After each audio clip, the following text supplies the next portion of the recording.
Good evening, everyone. I am your host and instructor, Laney Shaughnessy, and welcome to Spindle TV, your best source for CNC CAD/CAM training videos. Spindle TV is brought to you by Digital Woodcarver, inspiring your creativity and providing you with the tools to create your own unique masterpieces.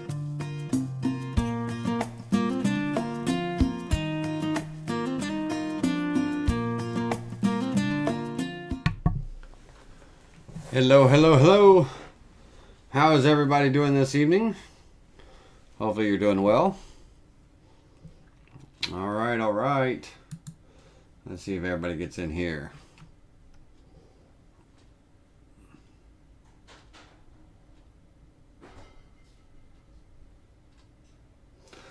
Hello, Dennis. Thank you for popping in.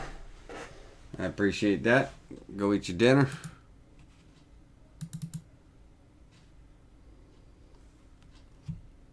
All right. Welcome, Joe, Antonio, Bob, Will, Doug, Peter. Welcome, everyone.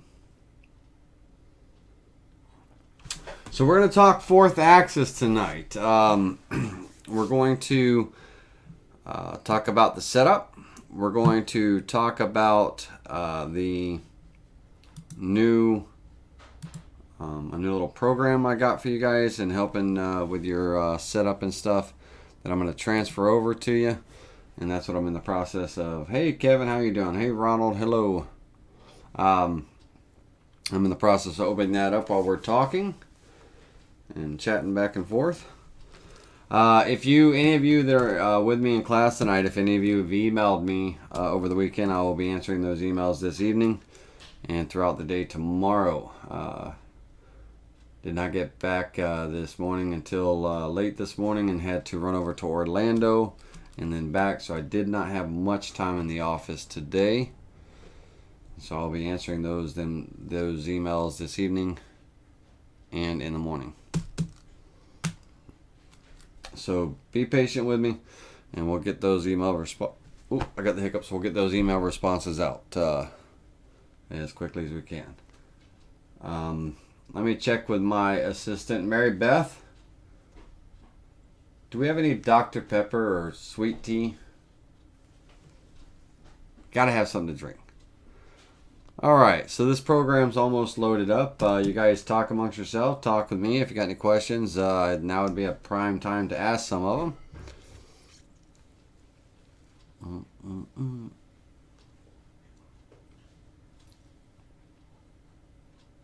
Hey, Paul. Welcome.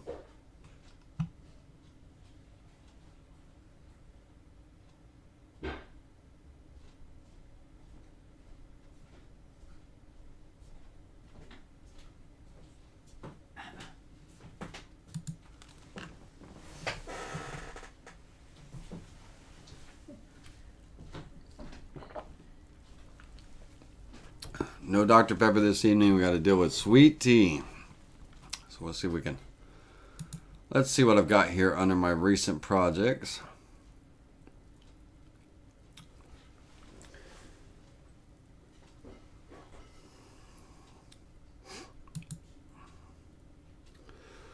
So I'm getting ready to populate the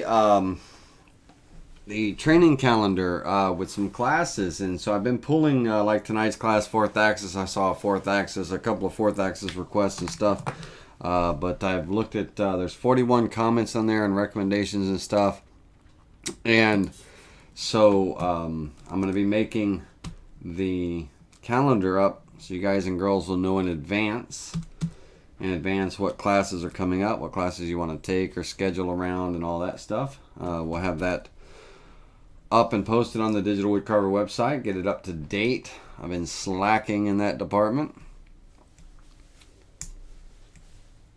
We are making headway with some of the past classes and things, getting those up. That transferring or transitioning from the ASF files, I can't remember what the name of the files are now, to the MP4s. It's been a little bit of a transition.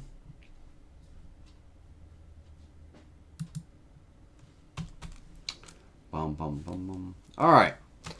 So, fourth axis. Who's excited? We're going to talk about the setup of a fourth axis job in the Vectric software. Vectric Pro, Desktop Pro or Aspire. And we're going to talk about the setup in the software. We're going to create some things. Someone talked about how to, get stuff, carved onto a project on a fourth axis. We're going to talk about that, but we're also going to talk about the fourth axis step calculator. The main thing that has to be set up every time you set up a job, you have to set up the step calculator.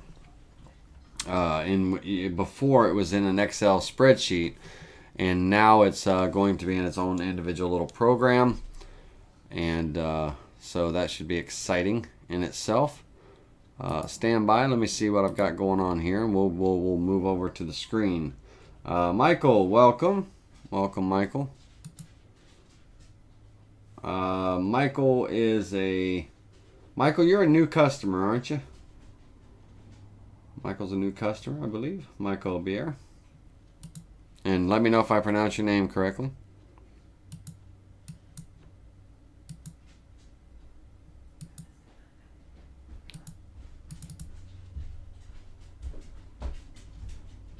Let's see if I have any recommendations.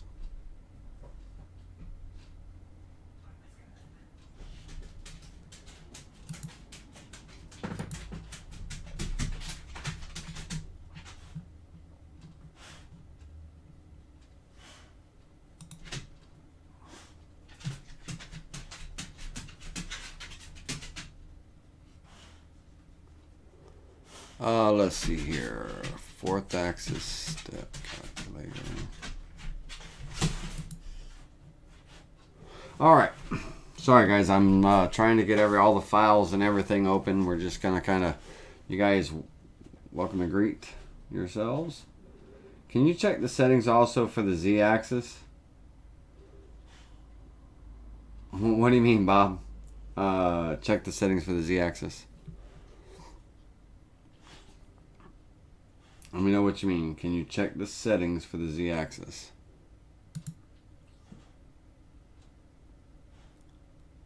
In the TNG software settings, they should be 4,000. I believe you have a relatively new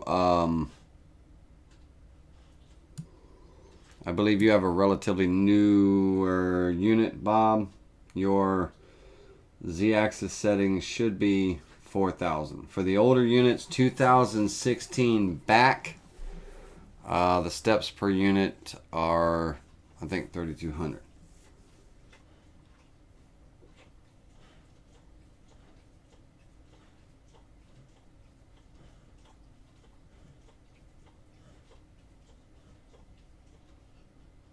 Okay, I will. All right. So let's switch over so you guys aren't looking at my ugly mug any longer. Let's switch over to our program here a minute. And sure, Dave, you can ask a question about TNG before we get started. That's fine.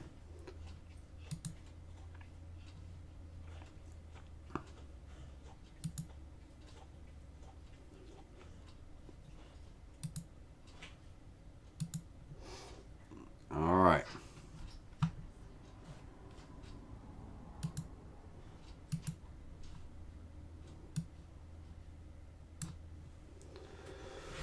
All right. Go ahead, Dave. Ask your question, and I'll see what I can do to answer it.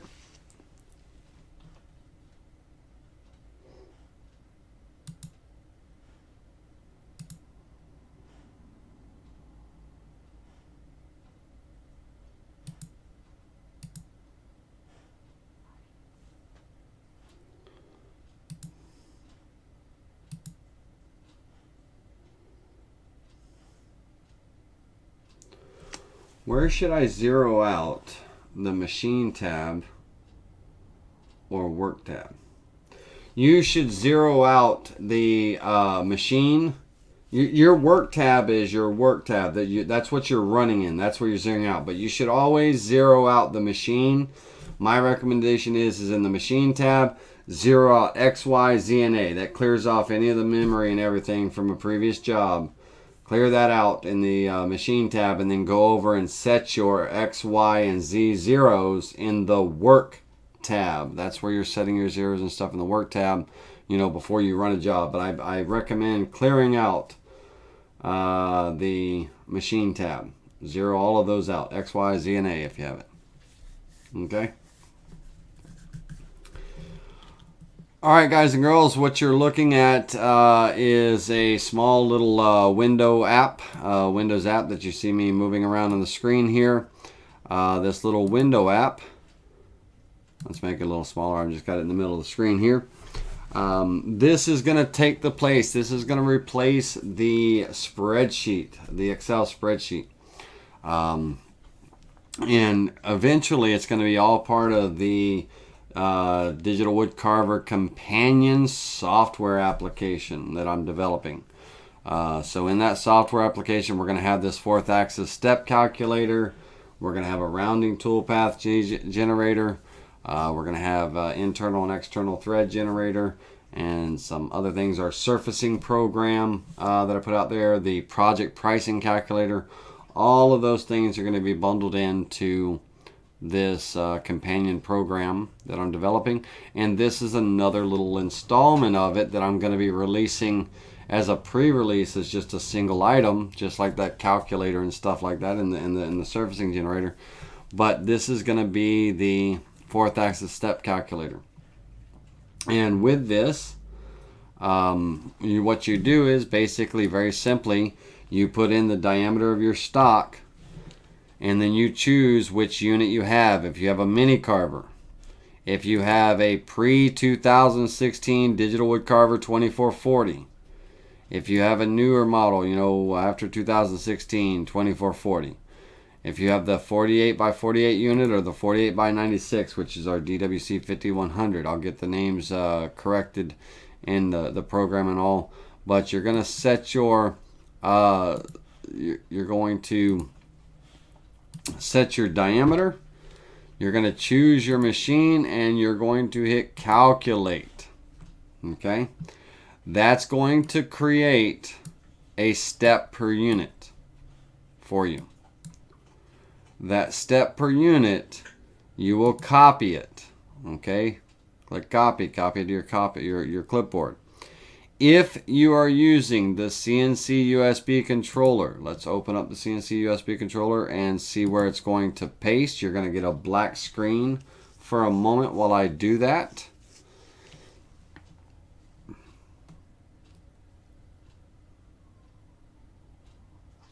Will Bellman, the companion software. The companion software is something that I'll probably give out to existing customers that have been with me along and all that. But in the future, I'd like to be able to sell it as a small amount. You know, I don't care if it's a $10 program or a $20 program, but it's taken a year. I don't know, ask Steve now. It's taken a year or two to develop, and it's still not done yet. So I put a lot of time into it. A lot of time and a lot of coding. So I'd like to at least kind of recuperate something out of that, but I'll probably offer it up at free for customers and stuff like that. It all depends. We'll look at that. All right. Now, if we are working with, if we're working with the CNC USB controller and we are in 4th axis mode, then we're going to have, and let me exit out of this and open up so it looks proper with the proper setting and everything. You're going to get another black screen, blank screen. Bum, bum, bum, bum. Let that program open up again.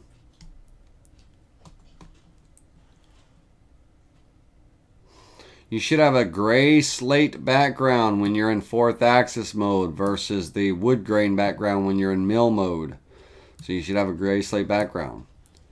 You're going to want to come to File, Settings, and in the Settings box, When it opens, stand by. You're going to go to the setup here under axes, the setup, and on that Y axis, you're going to right click and paste that new number on the steps per unit. Okay? You will do that at the beginning of every fourth axis job. All right? You need to tell them fourth axis how many revolutions, how many steps per unit it takes to make a full revolution for a stock, for the diameter of the stock that you're working with. So you will set that in there. You will click OK, and then you'll be all set. Okay? And you still see the Aspire. So you hear me talking, but you don't see the CNC USB controller program in front of the Aspire. All right, stand by. Let's see if we've got some.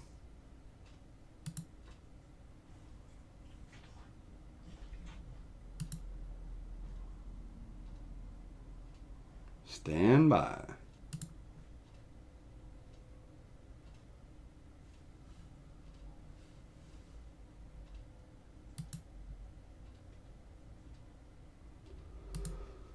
Let me add another screenshot.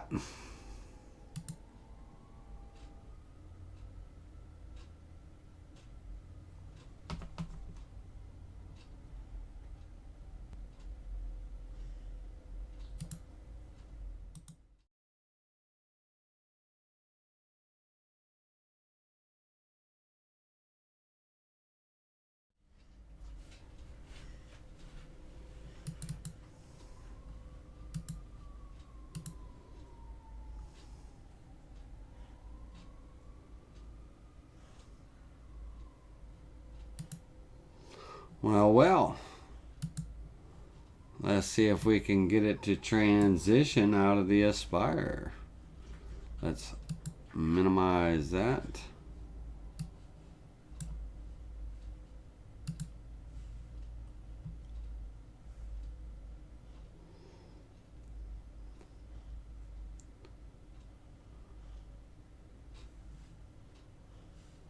Almost there.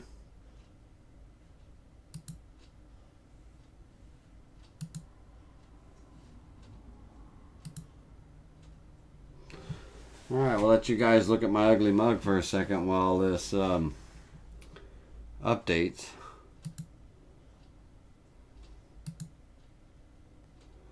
Come on, desktop presenter. Alright, let's create a new one.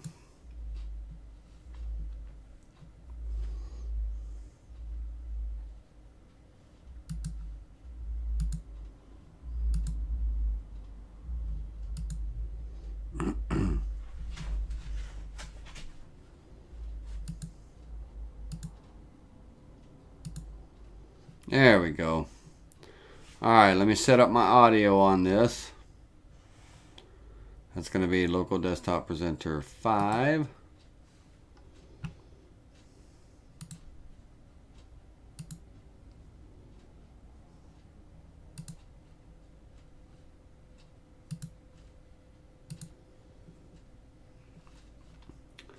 Alright, you should see here in just a moment, a few seconds, there's a little bit of a delay between our screens. You should see the CNC USB controller pop up in just a few seconds.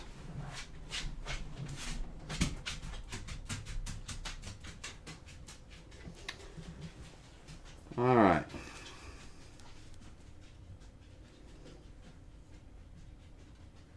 Yeah, there was a little bit of a freeze, guys. There was a little bit of a freeze up. It didn't like me opening up the CNC USB controller. All right, here we go. Now we should see some action. Okay, so once again, you should have a gray slate background in your CNC USB controller program. You want to come up to the File menu, up at the top. And in File, you want to come down to Settings.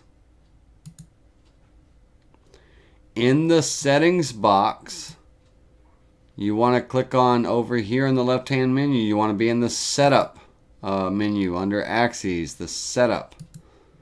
And in the Y axis, because that is your fourth axis, that rotary is your Y axis, you want to right click and paste that steps per unit that was generated by the calculator.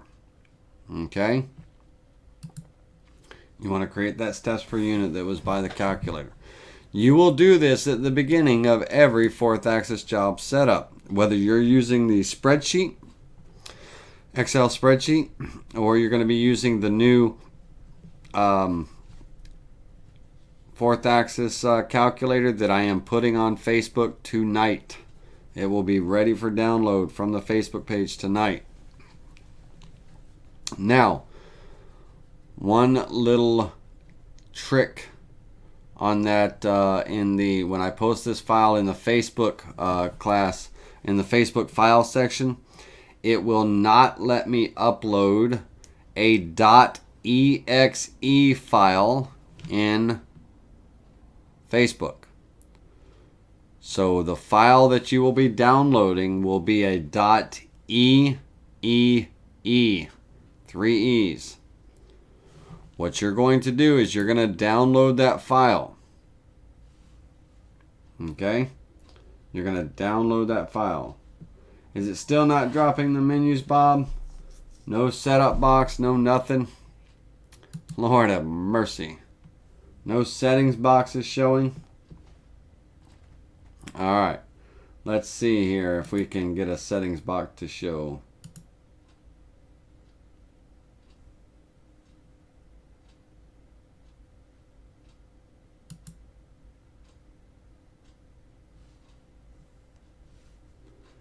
It sure doesn't like that. Alright, hold on one second.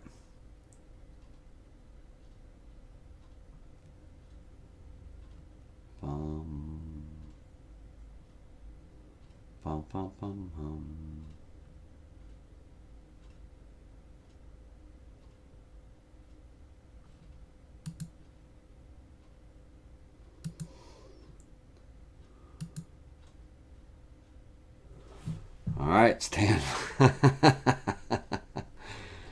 Oh, how could something so easy be so complicated? New local desktop presenter. We gotta create another presentation window just for the settings box. Just for the settings box. So bear with me while I select and choose that window.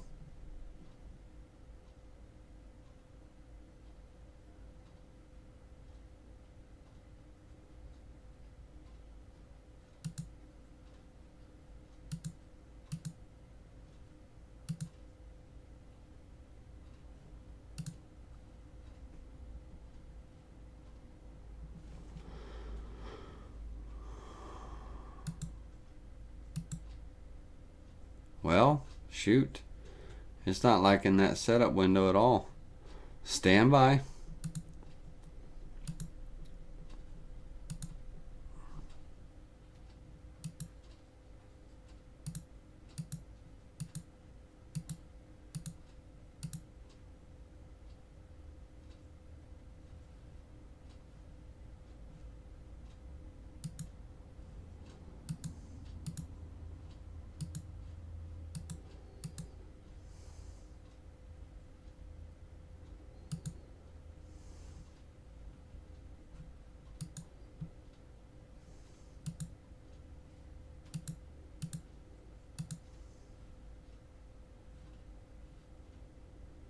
Huh.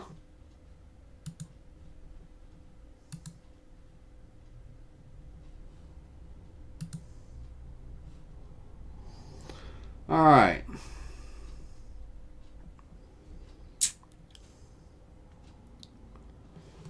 We're going to do this a different way. Stand by a second. Function, print screen.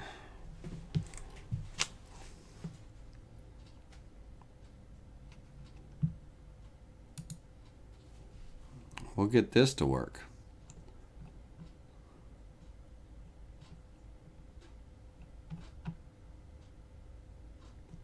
Windows, Accessories, Paint, Paste.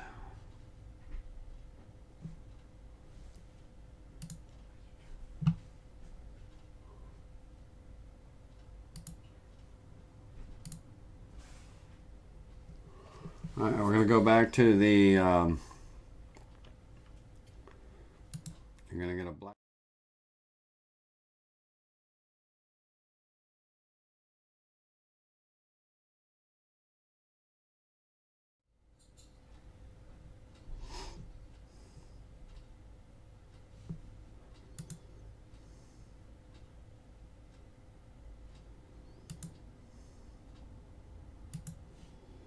You son of a gun.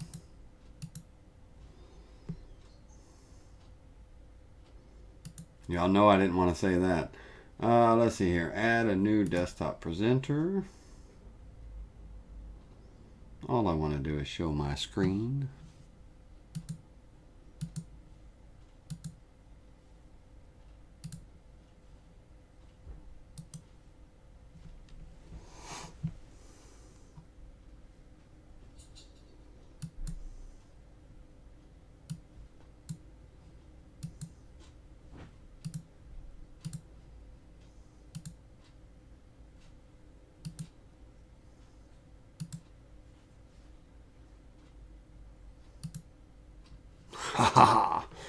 Okay, I believe that will work. All right, here we go.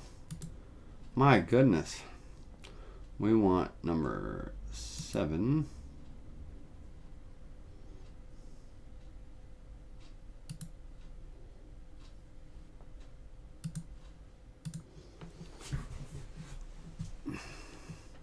All right, ladies and gentlemen, this is a picture. This is not an actual graphic, but you're going to go to File, down to Settings, and when that Settings box pops up, you're going to have Setup.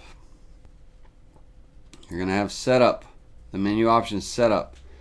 In the Y box, under Steps per Unit, you're going to paste what was copied out of the calculator. Okay, you're going to paste what was copied in that Y box. The Y is the rotation of the axis when you're in 4th axis mode. So in the Y box is where you're going to paste that code. Alright, that's it. Done and done. Okay, all of that just to show that one thing. Alright, let's go back to our Spire screen. And let's close these programs out.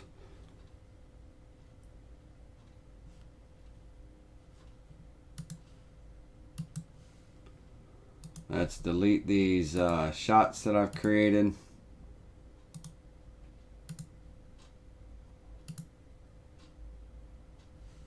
All right.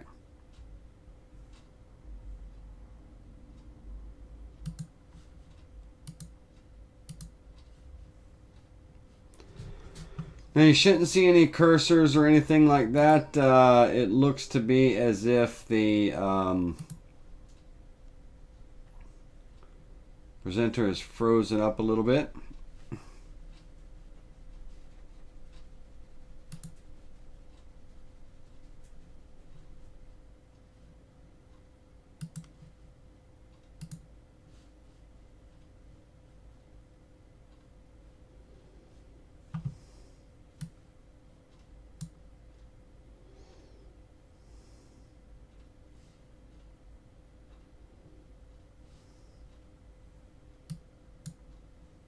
Come on.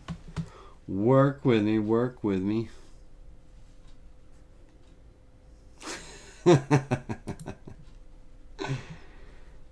Alright, let's see what we can do here. It did not like me opening something.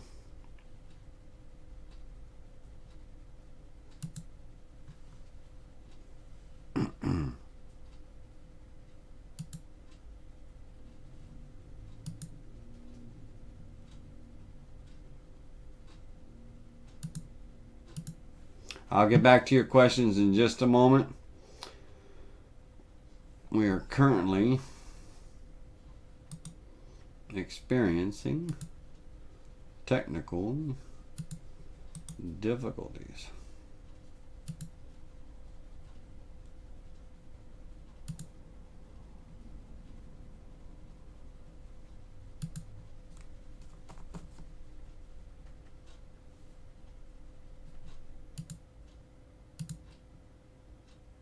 Come on, Lane.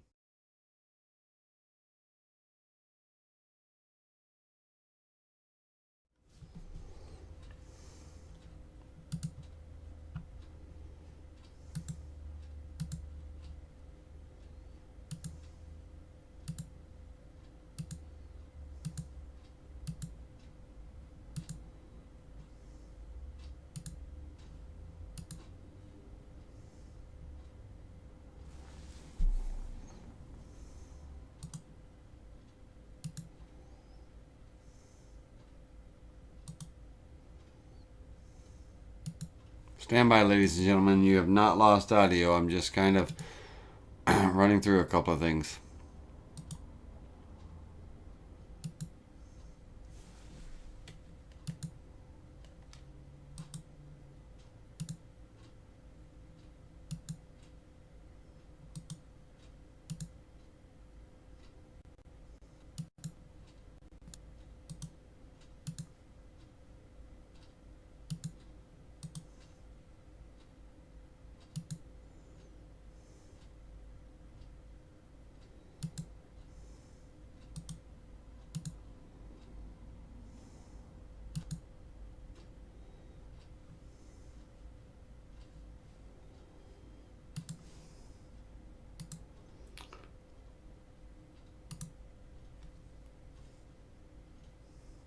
Okay, we are back.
All right, you should have sound. You should have sound now and everything. Right. You should have sound and everything.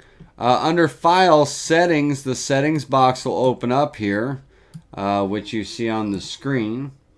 And you're going to have some sound here in just a moment. Antonio, Doug, and Joe, stand by. It'll kick in just a second for you. All right. Now, in the TNG software, under steps per unit, when you're in your 4th axis setting file, under steps per unit, your Y box, just like in the CNC USB controller, doesn't change. You will right click and you will paste that number from the calculator in there. Okay? So if I were to copy this number and I come into my Y box and paste that number in there, I would click OK to set that setting. Alright? Alright. Very, very simple stuff, guys. Very simple stuff. File. We're going to copy this, go to File, Settings, and the steps per units under the motors in the Y box. You're going to get rid of those numbers and paste in from that Y box. Alright? That will change. You will paste that. You will do that at the beginning of every 4th axis job. Okay? Alright.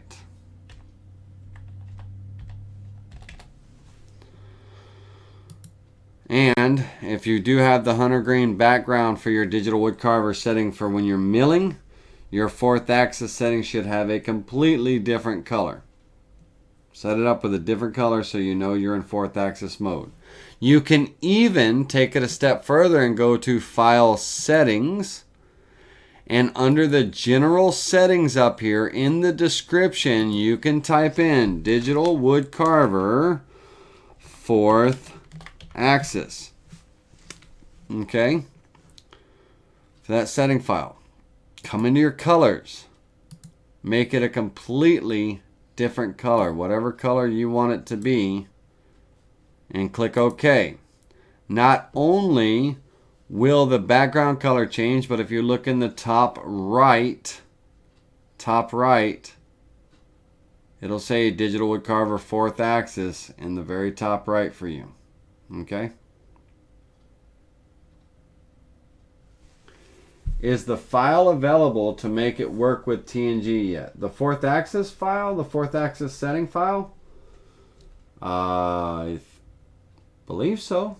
If it hasn't been put out there yet, I will make sure it goes out tonight. I believe the 4th axis setting file is all set up. I thought it was shared out while I was in one of the shows. If it has not been set out, if the 4th axis for TNG has not been put out yet, the setting file, I will post that. I will make that available in the Facebook group. Okay? I will make that available in the Facebook group. I will also take it one step further, and for people that have the mini, for people that have the pre-2016 setting files and things, I'll go in and make sure that you guys know what to set your settings for. Okay? If there's any adjustments or any changes that need to be made from machine to machine, I will create that. And what I'll probably end up doing is create multiple setting files, one for the mini carver's 4th axis, one for the pre-2016 4th axis, one for the newer 2440 4th axes, and for the 48 and the 5100. I will make those setting files, and I will make sure that they're available to you guys for download. Alright, so but look at the very top right corner. You see how now it says digital wood carver 4th axis. That's another way to, you know, in that setting file, you know, we can come up here to general and we can type anything we want in that description. And if we put the 4th axis in there, at least we know that that is a 4th axis program. This is the setting for when you're in 4th axis mode. You can even put 4th axis mode. Whatever you want, you know. Johnny B. Good's 4th axis mode. You have total control on that setting. Okay? Alright. Now, your step calculator is going to be available along with the setting files for the 4th axis. I'll make those available in the Facebook group. Get those out there to you guys and girls. And I apologize. I thought they were already out. I thought the 4th axis was already out. We'll get that setting file done. Setting files done. And get that over there for the TNG for you. And this calculator as well. All right. Okay. Now let's actually create some project.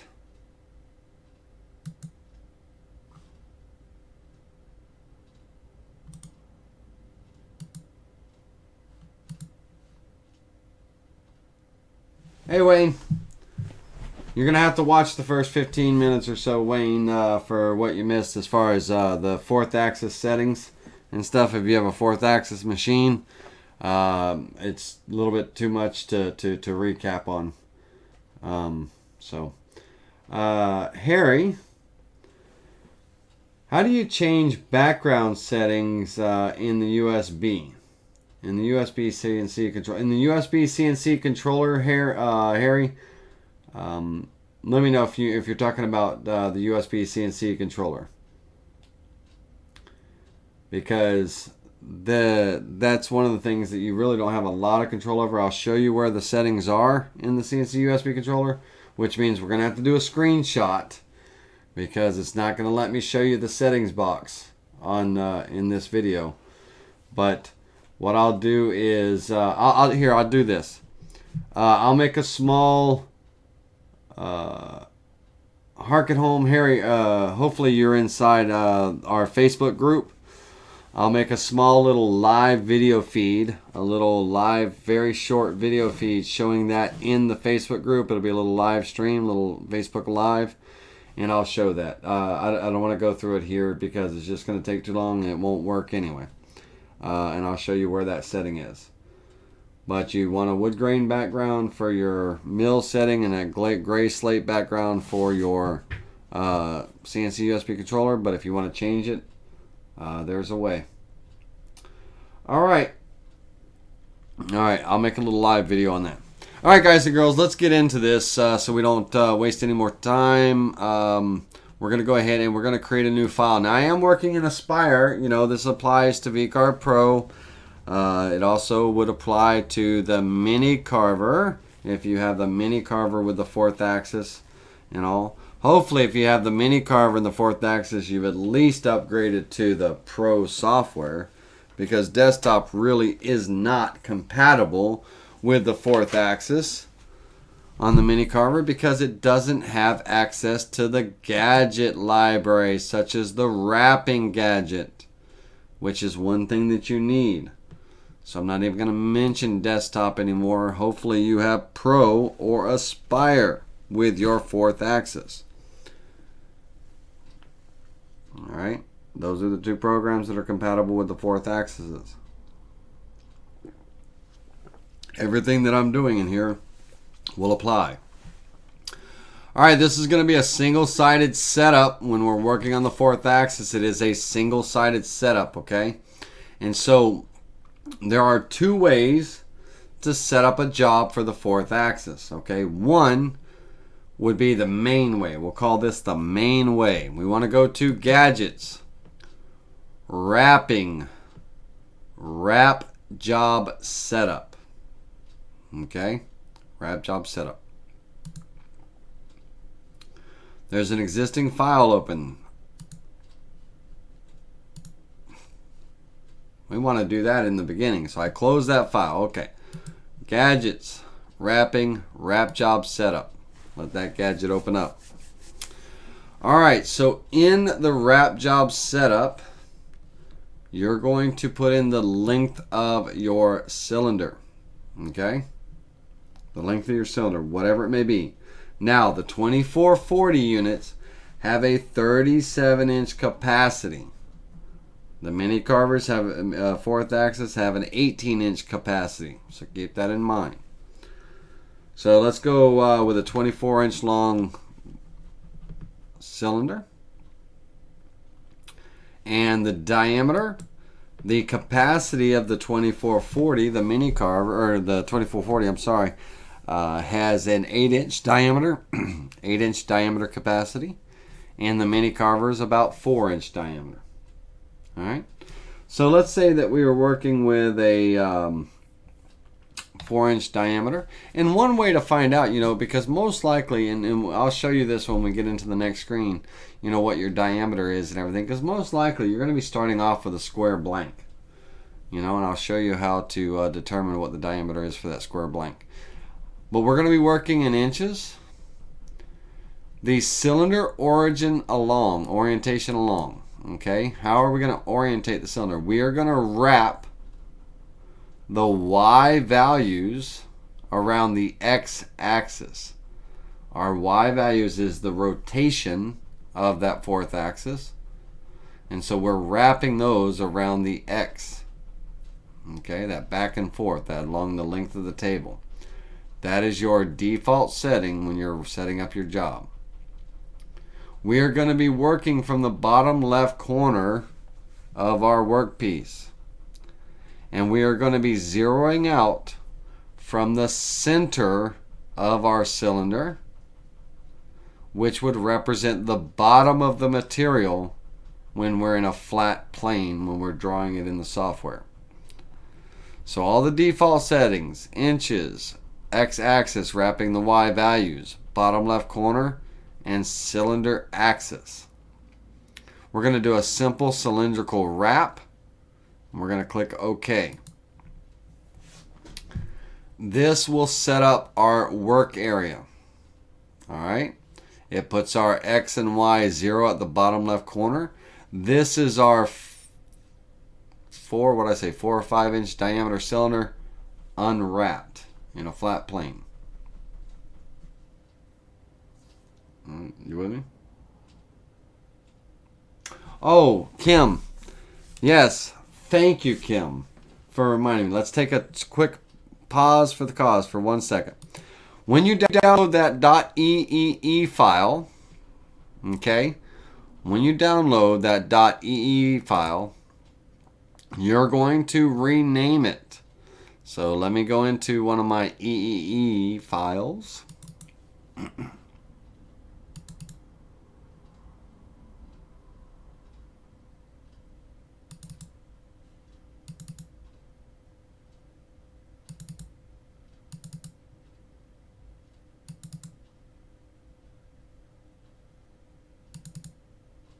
Okay, let's imagine that this is the file that you've downloaded, .eee.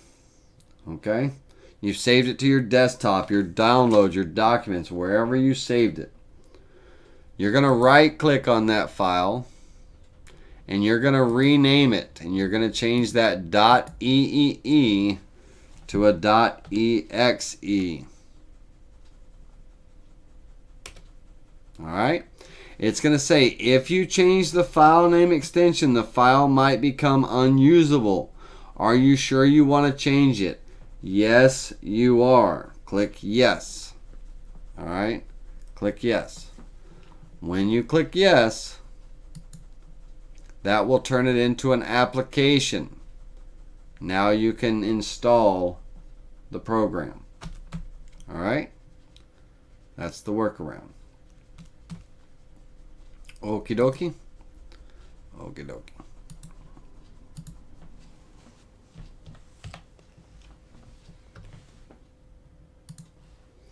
Alright. Hopefully that you guys got that. Alrighty. Now, on our fourth axis job, our X and Y 0 is going to be at the bottom left corner. We're going to chuck it up on our fourth axis. Now, let's talk about the fourth axis. If I have a square blank, let's say that my blank is 5 by 5. Okay. How do I determine what my diameter is? How do I determine what the diameter is of that cylinder?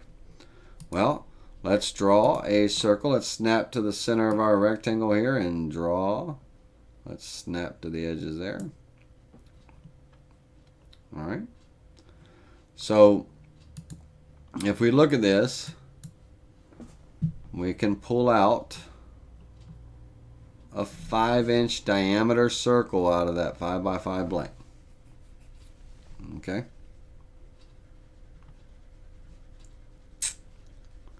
Okie dokie. If I came in here, let's say that my board was 3, 3, then of course I come in here, I should be able to do 3D for diameter. There we go. All right. So that cylinder is going to be cut out of that.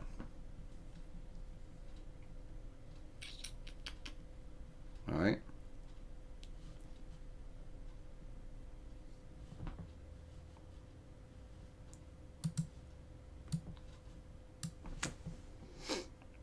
Now, if you want to give yourselves a little room, you know, on this, if you do want to give yourselves a little room, you can make it a little bit smaller, you know, so it's not right upside the edge, because right there on those 4 edges, you know, we're going to have, you know, there's a possibility of there being a flat spot on those 4 edges.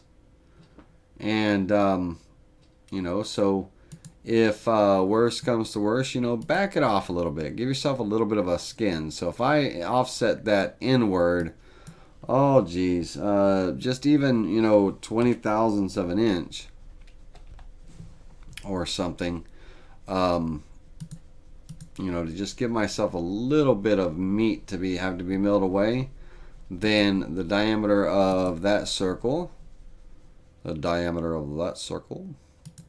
is going to be, you know, 2.96 inches. All right.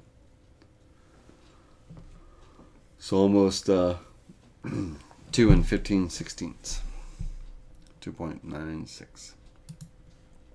Okay. So give yourself a little bit of room, you know. That way, you know, you don't have any flat spots. All right. Now, let's talk about our project here. Let's talk about what we're doing. If we were just taking a round cylinder, okay, or a square blank, I'm sorry, and we were turning it into a round cylinder to do some carvings on it, you know, we want to carve a design, we want to carve shapes and stuff on it, you know, hell, we might be making a cookie cutter and we want to, you know, put some stars or something on it, you know, for that cookie cutter or what have you. Draw your design out just like you would draw it out, okay? Draw the design out just like you would draw it out. So if I came in here and let's say that I had, you know, a bunch of stars,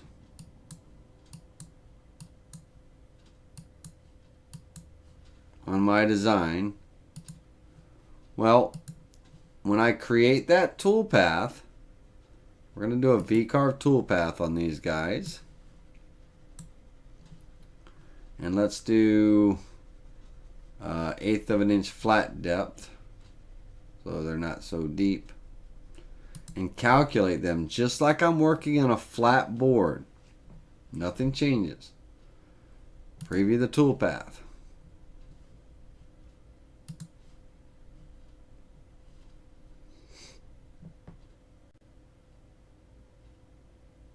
Alright, let's make this maple or something, Canadian maple. Or as Wayne would call it, maple. There's a Wayne's up there in Ontario. You would just create that pattern, save that toolpath, and you would run that toolpath. Alright? Just like that. I mean, because it's going to, the y-axis, your up and down, let's get this in a proper plane. Your y-axis is the revolution of the 4th axis.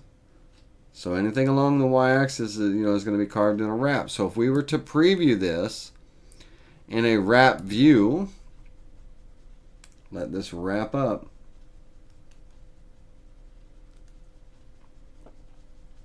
Yes, Bob. You zero out your X and Y from the bottom left of your project. So all the way over to the end of the X, all the way over to the end of the X towards the motor side of the X-axis, you're going to zero out that X-axis. Give yourself, you know, some waste room, you know, inch in from your board, whatever, you know, make sure you account for that. Make your stock a little bit longer than your project so you have some waste that the spur drives and stuff are going to be in. But give yourself some room That'll be your X0. And then on the Y0, the rotation of the cylinder, I mean, it doesn't matter where you start from there unless there's a specific point. Like if you're indexing for cutting dovetails on 4 square corners or something and you need to have a specific start point, then you know the bottom left corner of that blank, that blank. And it wouldn't be, when I say the bottom left corner, guys and girls, let's not confuse this situation, okay? Let's see if I can draw this out in the best way to explain, because you would not move your A axis. A is up and down. So here's what the confusion gets into is when you're in fourth axis mode, your Z axis up and down that you're used to now becomes the A axis. Okay? That's what the A axis is now. That the A axis is the up and down movement of your router. Your Y axis that you're used to when you're in mill mode, the Y axis is now the Z axis. Back and forth. So let me see if I can draw out this illustration. So we're going to have a router.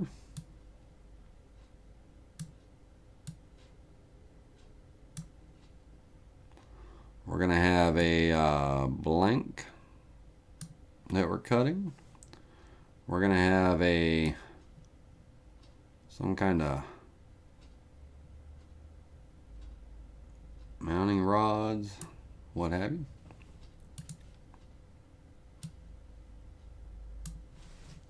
G for group. All right. So when you're in fourth axis mode, your up and down, which is normally your Z, right, is now your A axis. Okay? The in and out towards the stock and away from the stock, which is typically your Y axis when you're in mill mode, this is now your Z axis, because we work from the center of the stock out, right? Z. Okay? Everything, if this piece was sitting on the table, guys and girls, imagine this. If I were to rotate this off of its center 90 degrees. 90 degrees. Okay? If I were to rotate this 90 degrees, you'd be in mill mode on the table. Our stock would be on the table. Our router would be moving up and down along that Z. All right? Up and down along that Z.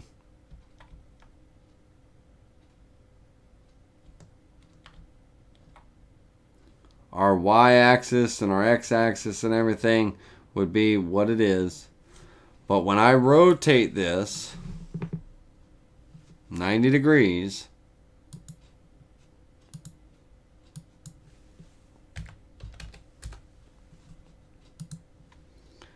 nothing's changed except for my axis is now my Y-axis, that left and right motion towards and away from that fourth axis. That's now my Z-axis. Okay? Up and down on the table, to the table, away from the table. That is the A-axis. You want to zero out the A-axis on the center of your stock. When I say the center, I'm talking about the center from the top to the bottom. From these 2 points here. Let's see if I can draw in 2 points here. The horizontal. Open up for me.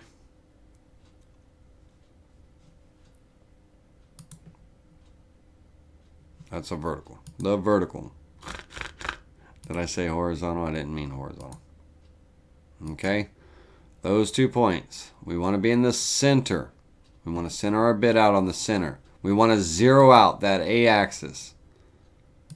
That A-axis, once it's zeroed out, does not move. It stays zeroed out through the entire job. Just like a lathe. Think of a lathe and you got your tool rest. We want our tool running on the center. We want our stock on the center. Okay? You zero it out. The Y is the rotation of the stock.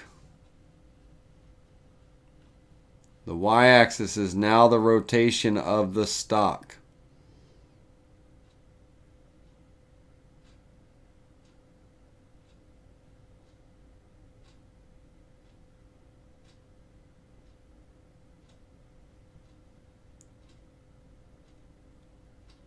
All right. So on that 4-inch blank,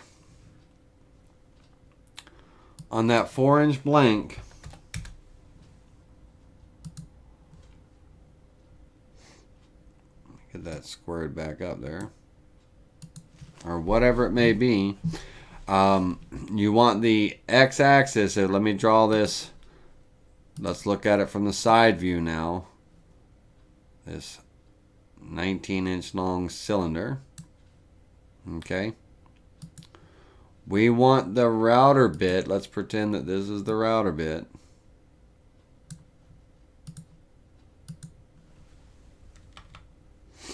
We want it centered at the end towards the motor, left side of your stock. If you're standing in your operator's position, which is over here on the table, away opposite of the 4th axis, the left side of the stock where the motor is, towards the front of the unit. Now, you don't want to be right on the edge. Give yourself a little bit of room. You have, that spur drive and stuff. Don't be milling right down to it. Get away from it a little bit. So make your stock a little oversized. Make your stock a little bit oversized. And then, of course, this back and forth along this piece here is the x-axis.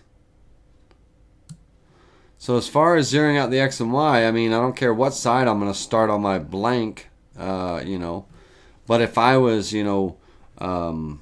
indexing, then I would, pick the sides or the angle or the, whatever I need to start on. But the y-axis you just zero out. It's going to start its revolution from that point. 360 degrees around.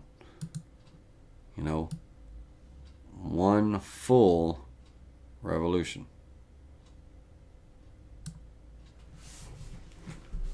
All right. So let's see here. Just make sure you have clearance for the corners of the block unless you trim them off. Absolutely, Doug. That is absolutely exactly correct. We want to, that's where the rounding toolpath calculator comes in. It's going to be knocking off, the corners and things very slowly. You want to give yourself clearance. And that comes into, how far you're backing away and stuff. That comes into your job setup. In the job setup, the material setup, we are,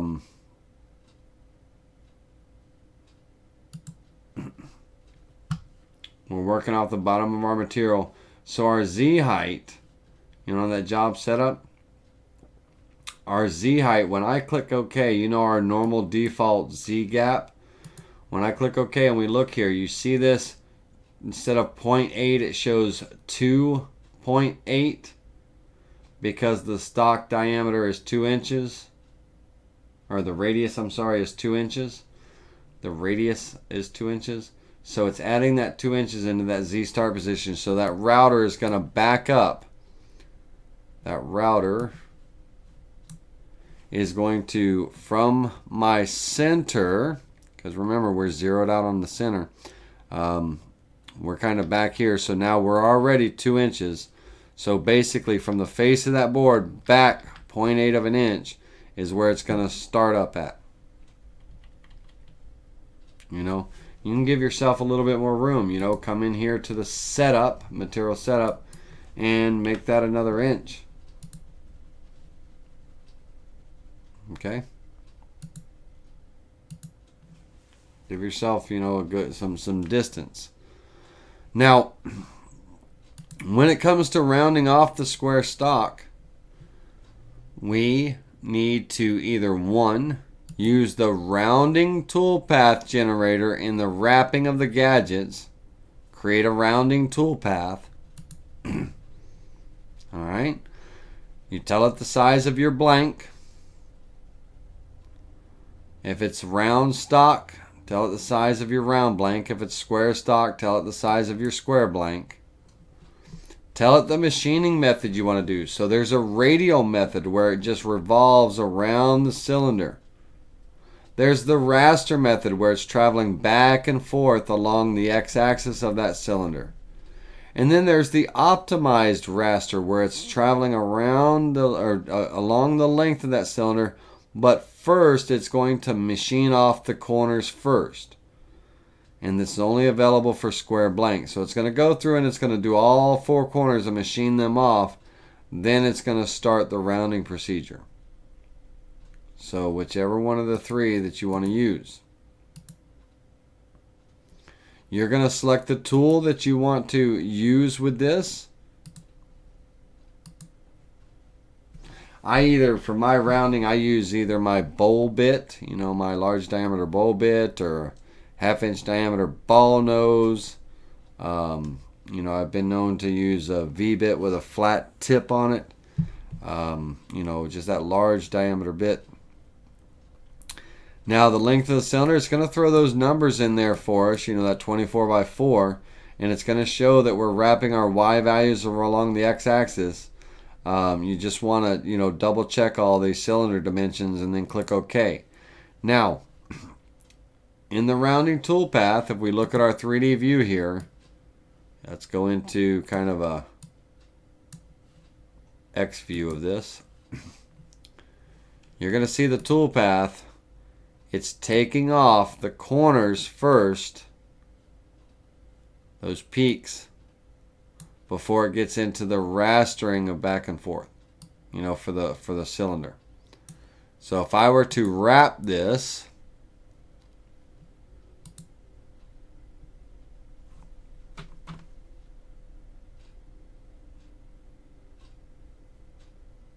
no.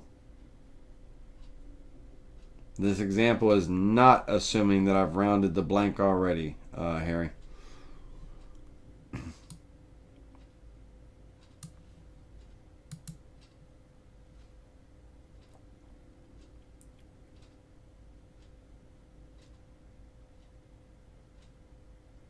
Let's get on a view here. Let it recycle this.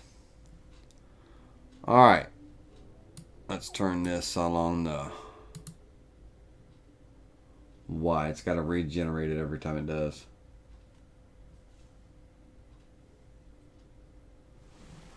So with that optimized toolpath, it's going to come through and it's going to round off the corners first, all four corners first, before it does the cylinder rounding.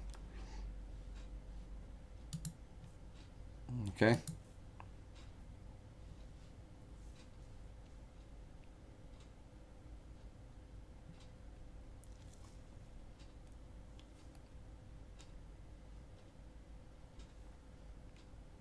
All right, so let's turn that wrapping off. All right, now being able to see the wrapped preview, being able to see the wrapped preview, this view, toolpath drawing, wrapping, Y values, wrapping X values. Now in Aspire, you're actually able to see the piece of wood, the piece of stock, the item that you've created, in a wrapped preview. In VCarve Pro, you will have to turn off the 3D shading and you only get the view of the toolpath. You don't get to see the actual stock and everything in VCarve Pro. Being able to see this wood stock here is being able to see this piece of wood, this stock here, is a feature only available in Aspire. Otherwise, you're just going to see the toolpath, revolving around an empty space in VCarve Pro. Alrighty. Alrighty. Let's see here. Let's go ahead and let that finish generating. Let's turn that off. Alright, so let's take a look at some wrap jobs. Let's take a look at some examples and see what the differences are between them and things. So let's go into our M drive.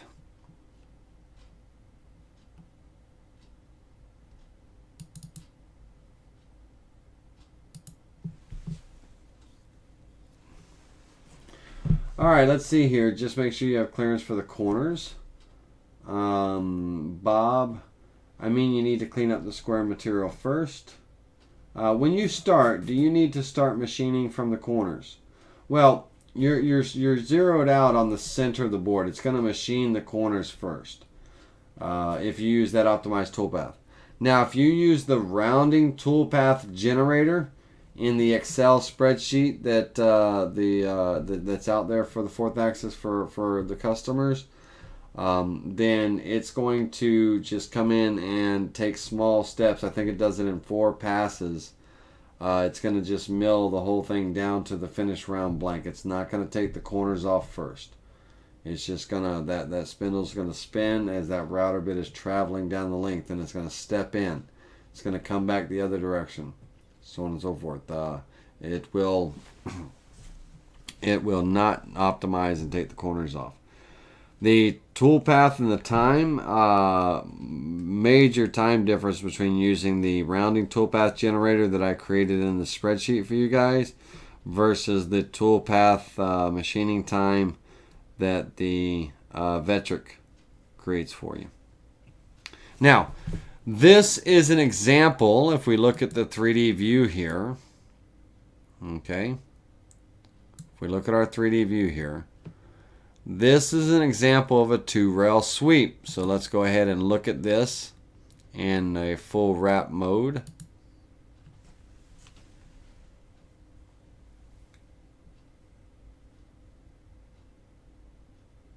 Okay, this finial.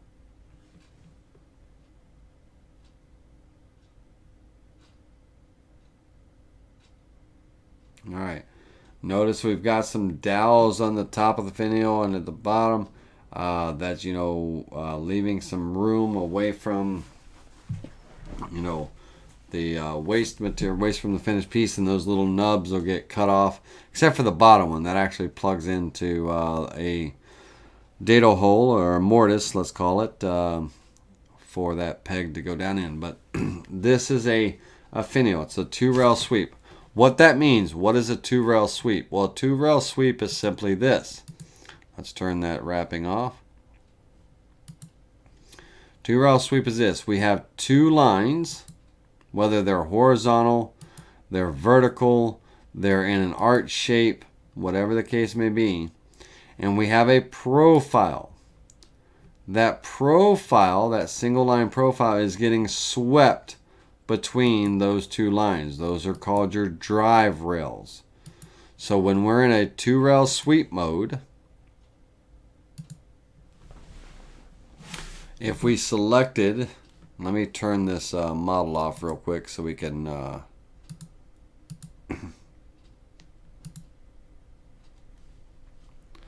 so in a 2-rail sweep mode for the tool, if we come in here and we select our rails, holding our shift key down, and we're selecting more than one item, those would be our drive rails. We would use those selections as our drive rails. You'll see these arrows.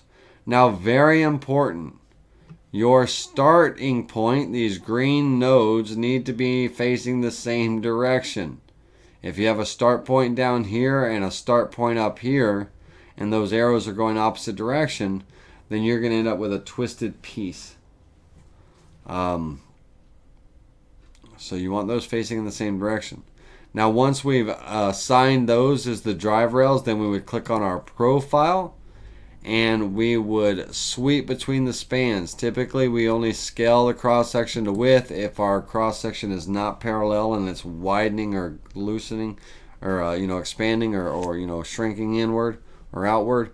Then we would scale the cross section in width.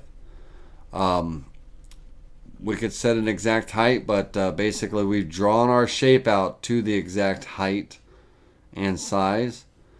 And so when we click apply, it will take and sweep that profile along those two rails. Once it does that, it will create a component. If we look at that component in the 3D view, let's turn our wrapping off.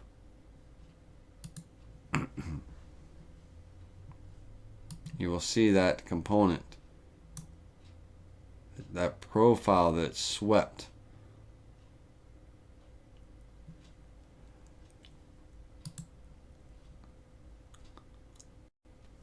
All right. We also have a one rail sweep. This basically extrudes a shape along a center line. Okay? The one rail sweep, instead of having two rails, it's extruding along a center line. Now the cool thing about the extrude tool, the one rail sweep, is there's also a weave feature. So you can weave those parts over and under. You can weave under cross sections and all. So let's see if we can create an example of that weave. So let's close this window. And let's go back into our Aspire. Now these three tools I'm showing you are not going to be, these three tools that I'm showing you are not going to be in the VCarve Pro software. These are only tools, these modeling tools are only available in the Aspire software. Alright, so let's say that we have a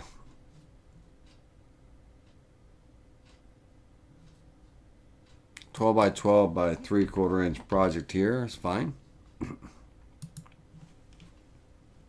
Kind of getting off of wrapping for a moment.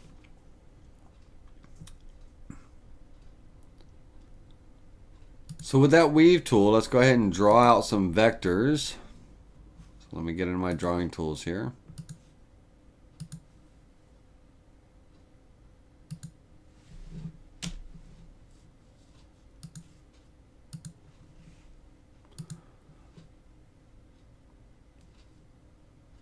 I'm going to hold my Control and Alternate key so I can just pull these down in line with one another.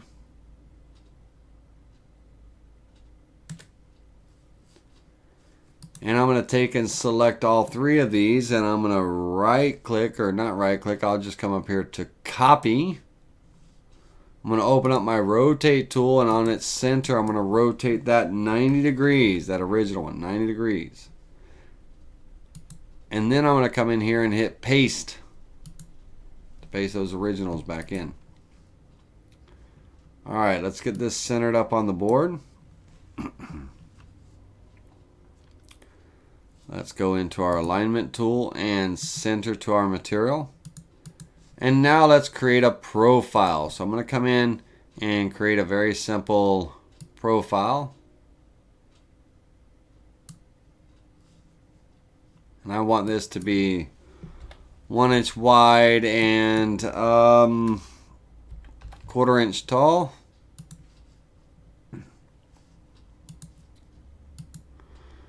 I'm going to go into node editing on this so I can delete this span. The line between two nodes is called a span, so we're going to delete that span.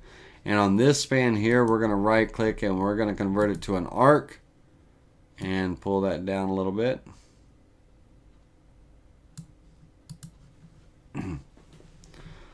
Alright, so if I come in, we need our drive rails. So on our drive rails, we'll choose our drive rails here. We're going to use those as our selection. And then we're going to come in and grab our profile. Now, we're going to use the vector cross sections. We're going to use a component, like if it was a model or something. But the vector cross sections, we're going to select the vectors and turn to use as cross sections. Then click on the rails to attach them. So basically our profile here it's going to use these cross sections as rails. I'm sorry, it's going to use this vector as our cross section. It's another name for our profile. And we're going to go into, let's see here, create sharp corners, sweep between spans. We're not going to sweep between spans. We're going to be on the line, on the 3 lines. And we're going to come in and add a weave to this. Now we can scale the shape and we can add base. We can go, 70% under was my default here, but we can reduce that down. So on the Z under, how far under do we want to go? I'm going to go 50-50. Z under and Z over. And let's see what it gives us when we click apply. Alright, let's take a look at this in our 3D view.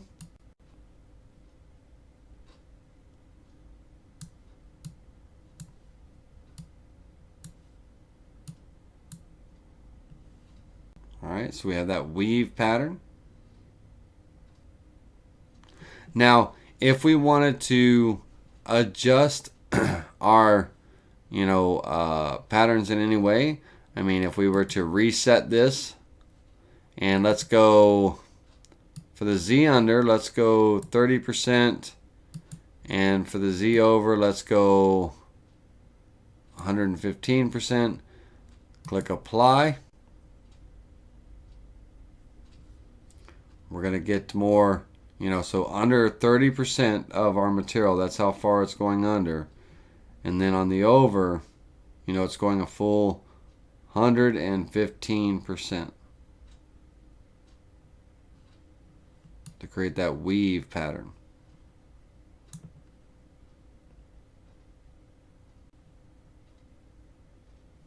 All right.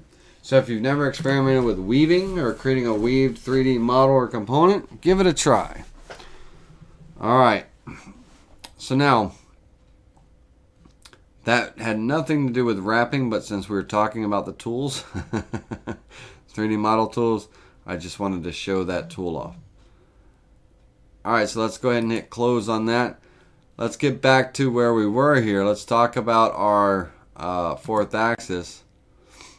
Let's say if we're doing a turned or a rotated piece, like a vase or a vessel. Let's go ahead and close this tool for a minute so we can delete this component that we've created so we have a blank screen.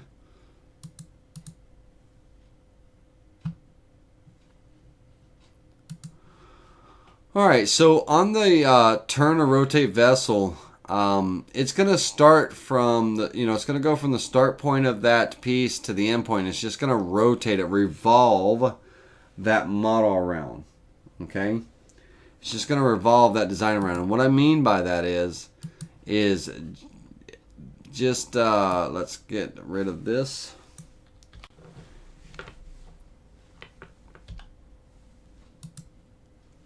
Let's get rid of this. And let's create a profile real quick. I like to start off with a rectangle when I'm creating my profiles. All right. So on this, again, we do not utilize or need that bottom line. I'm going to go ahead and bring this down a little bit. I'm going to turn this line into a Bezier curve and give it just a little bit of a curve. I do not want that point there.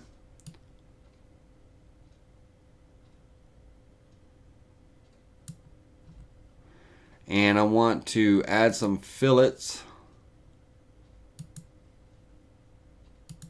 to round off those edges, on that. And let's give this a little bit more flair to it. Let's go into our node editing. Let's come right about here and insert a point. And somewhere right about here. Let's insert a point.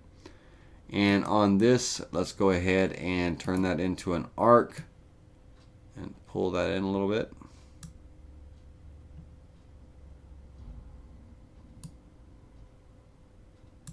Max it out.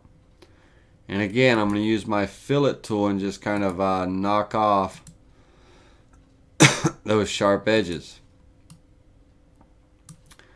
Now when I revolve this around its center point, basically, I can scale to an exact height if I want. I drew it at this height, so that's what I want to use.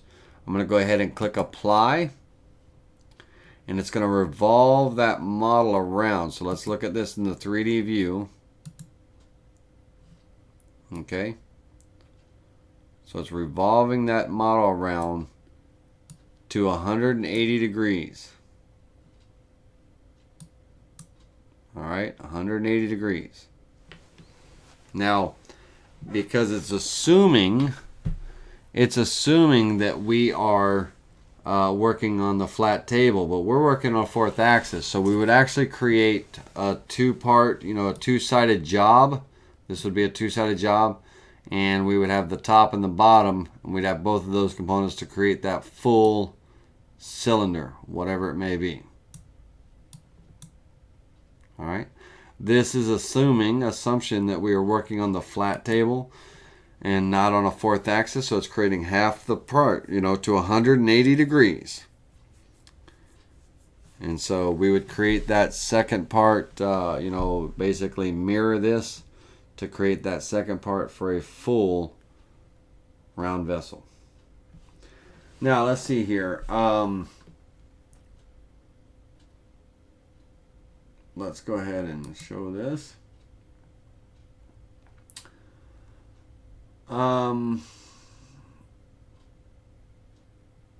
Bob, if you're machining an 8-inch diameter piece, well, you need longer tools. Depends on what you're... Not really. I mean, think of it this way. Okay, let's say our blank is, 8 by 8. If you're milling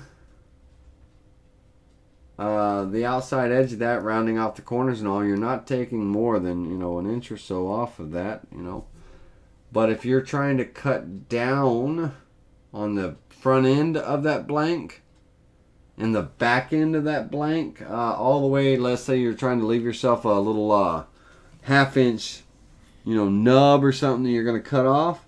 Well, now you've got 7.5 inches to that center point. So at that point, yes, you would. You got 7.5 inches. But if you're face milling this, if you're face milling this, and actually not really, because I said 7 inches, that's an 8-inch diameter. We're working on a radius. We're working on one side of the part. So that's a 4-inch radius. So if I'm milling down with a 1/4 inch to a 1/4, let's say I'm leaving myself a 1/2 inch, well, that's 3.5 inches of bit that I need sticking out. And, most bits are 3 inches long, so you would use the extra long bits. You can get those from toolstoday.com. Toolstoday.com, your long reach router bits. Long reach router bits is what they're called. All right? Long reach router bits. Now,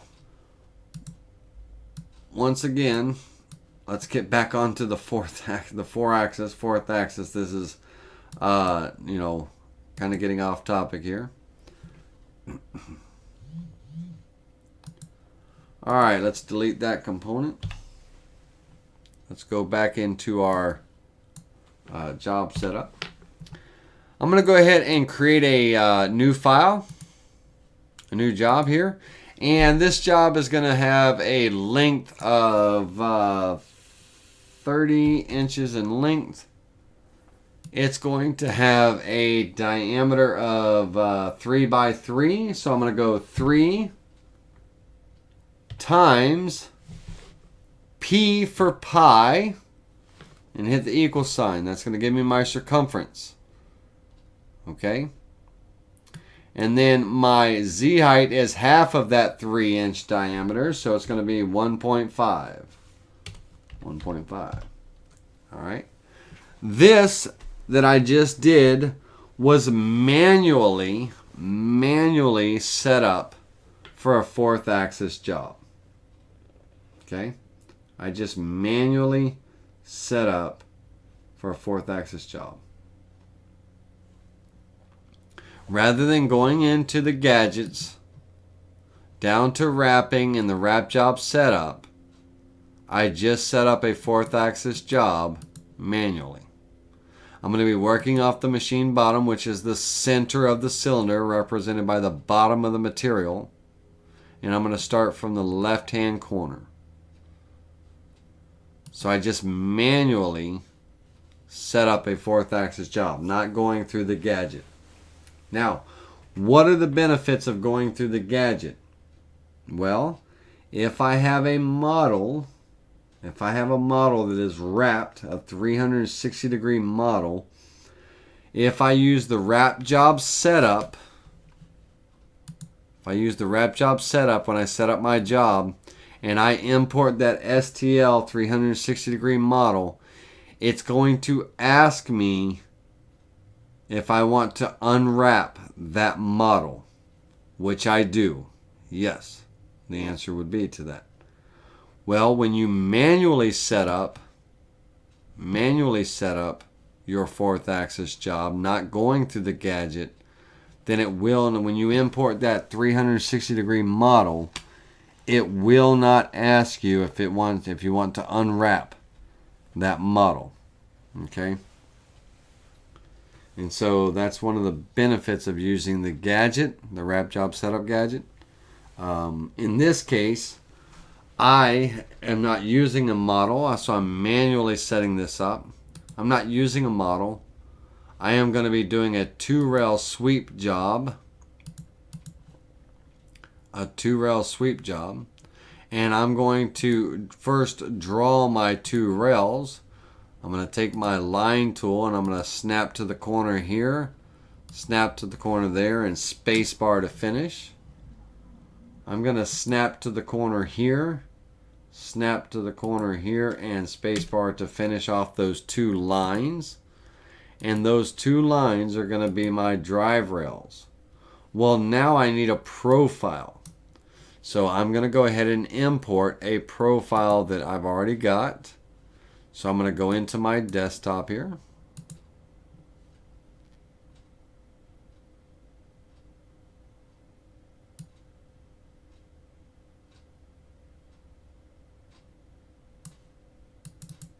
And I'm going to import my profile.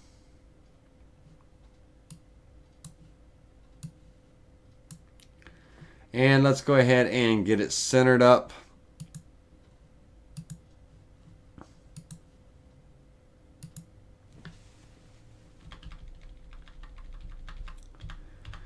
Now the first thing is, this is just kind of a drawing of the profile of the table leg that I want to do here on this 2-rail sweep, showing how to set up a job here on this 2-rail sweep. Well, there are some key points and key things that I need and don't need. So the first thing I'm going to do is I'm going to make a copy of this. I'm going to make a copy of this to a new layer. So while it's selected, I'm going to right click and make a copy to a new layer. And I'm going to call this the leg profile. Okay. We'll make that layer kind of a maroon color.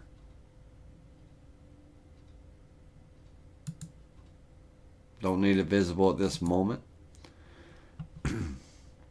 Now, on my profile, we're going to go ahead and turn that off. Turn off layer 0 that usually comes in with a DXF. It actually can be deleted because there's nothing on it. But we're going to turn that copy on that we just created. And we're going to select on leg profile to make it an active layer that I'm drawing in. Because in this active layer, I do not need all of this internal detail. All I need is the outside profile. So I'm going to delete the rest of this. Okay, that's why I made a copy. Now over here, I'm going to go ahead and go into node editing mode. And on the center of my stock, I'm going to right click and cut the vector there. Over here on this end in the center of the stock, I'm going to right click and cut the vector there. Because I do not need this lower half. Alright, all I need is my single line profile. Now, my profile is not as long as my work area here that I have, so I need to come in and move my rails in. So I'm going to grab off the ruler. I'm going to come in and hold down my left mouse button and drag a guide over and snap to the end of my piece here. I'm going to drag another ruler guide over and I'm going to snap to the end of the piece here. And that will tell me or show me where I need to grab my line and move it to. So I'm going to snap it to there. Same thing on this end. I'm going to drag that and snap it over to there.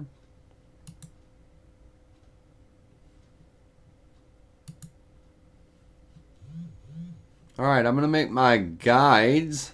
Let's view guides. I'm going to turn off the visibility of them by clicking on that. So I've got my two rails here. And if we were in the two rail sweep tool, I would select those rails. And they would be my drive rails. My leg would be my profile, and I want to sweep it between those two spans. I'm not going to scale. This is already drawn to scale. So I'm just going to create an add mode for this, and I'm going to apply this leg.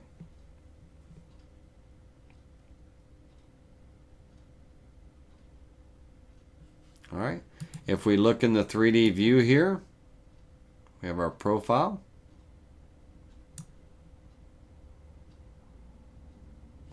And if I look at it in the wrap view, if we take a look at it in the wrap view, toolpath drawing, wrap Y values around the x-axis, it will go ahead and build that up.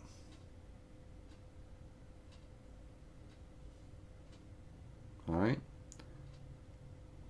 Now in part 2 of this class on Wednesday, we are going to talk about, right now we're gonna fix this leg up because the top part of this, you see this round cylinder here, well this is going to be a square. This is going to be the top of my leg and it's going to be square. It is not going to get rounded off. So we're going to talk about how to, break up this leg in sections when we're modeling and creating the modeling toolpaths so that when it mills this part down to its finished size and everything, how we end up with that square top section versus a rounded.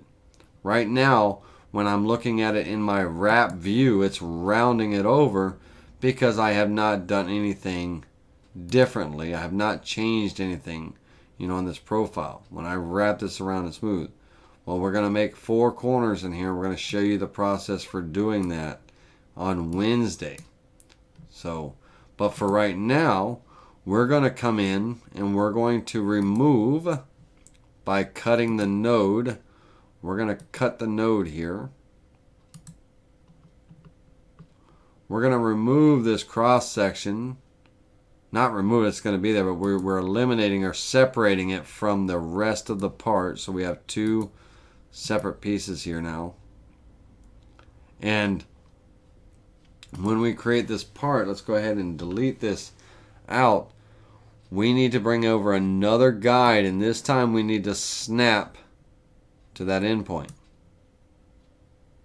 Because I need to create my guide rail. I'm going to create another rail. Go back to my drawing tools. And I'm going to snap to the top of the board here. straight down 90 degrees and snap down there and spacebar to finish. Because I'm only going to be sweeping, let's turn that guide off. I'm only going to be sweeping from these two edges here. Turn all the guides off. Those are going to be my drive rails for the lower part of the model, of this 3D model. Those are going to be the drive rails for this cross section. Okay, for just this part of the cross section. We're going to be doing something different with this part here.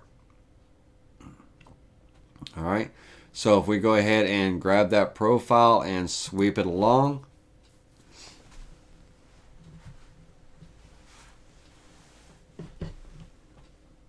okay, that way we only have that part. All right, that way we only have that part there. All right, now what's missing? What's missing? Why does my leg look so thin down here? What happens when I wrap it? It's going to be so thin because when I cut off that cross section, I did not bring a leg down. Okay, so let's do that. Let's delete that component, or hit, we don't need to really delete, just reset basically, but let's go ahead and delete it. Delete that component. And let's go into our drawing tools and let's bring our line, not the text tool, Laney, not the text tool, the line tool. All right, let's snap a line here, and I want to bring my mouse over. I'm not going to click, I'm just going to point. I'm going to bring my mouse over and point to that bottom edge there. That way when I come across, you'll see that dotted line on my screen. That's our smart snapping, our geometry snapping. So now I can come in and left click and then space off to finish. All right, I'm going to add these two pieces together. I'm going to join them, should I say. I'm going to join them together. Two open vectors joined is one when I click join, and that way I can come in and sweep this. And my two rail sweep, that'll be my drive rails. And then we're going to sweep between those spans and click apply.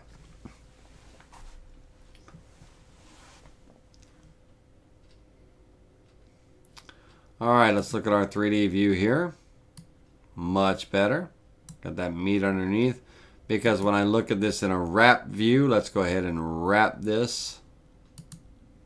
You know, we've got that lower model, that lower section. All right. Now from this point up is going to be all square block. Now the question being is, hey Laney, if I, can I just start modeling from this point? Can I just create a toolpath from this point and just cut that and leave the top part of my blank, to scale to size if it's already scaled to size? Yes, you can. But if your blank is just a little bit oversized, so you get a nice smooth cut and everything, then you're going to be cutting that square blank at the top with your model as well. And it'll be different machining paths. We will talk about this top part here. We got to leave something for Wednesday when we're creating our models and stuff. There's a few steps involved, very easy enough to do, but let's talk about that later. Let's go ahead and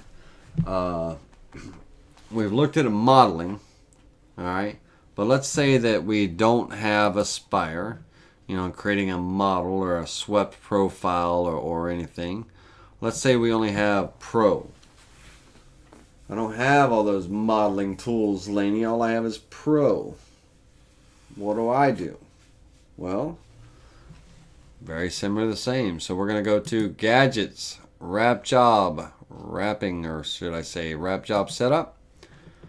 We're going to come in here, and this is going to be a 24 by 4 inch piece, working in inches. wrapping the Y values around the X-axis, and starting in the bottom left corner, we are working off the center cylinder's axis, which is the center of that cylinder, for our Z0. And we're doing a simple wrap, all the defaults, so we're just going to click OK. Now, let's say that we're just doing a very simple kind of a, I don't know, a cutting board pattern or something. You know, we want to make cookies or whatever the case may be. Not cutting board, rolling pin or something. All you're doing is you're drawing your design. Okay, you're drawing your design just like you would if you were carving it on the table. You know, if you were carving it on a flat board. The only difference is the design is getting wrapped. That's why they call it a wrap job. It's getting wrapped around that cylinder, that fourth axis. Your y-axis is.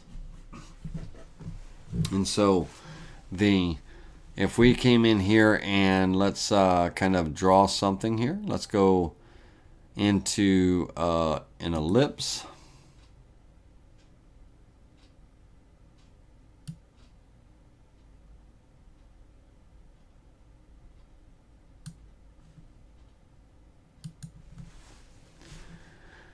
And let's center that up on the material. Now that ellipse, if I look at it here, it is 1.6 inches tall. Let's go 1 1/4, 1.25. Make sure it's still centered. All right. Now I'm going to move that relative to its position. I want to move it up, not size it. I want to move it. I want to move it up relative to its position on the y-axis.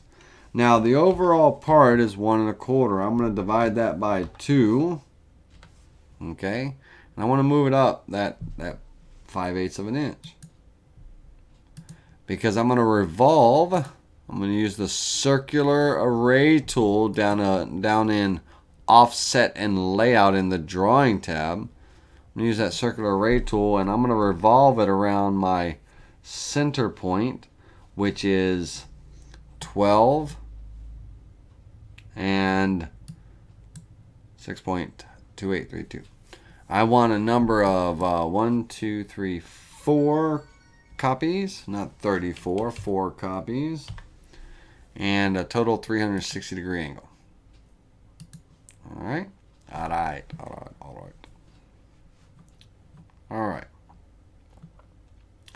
Now I'm going to take and snap to the center of this and draw a little circle here.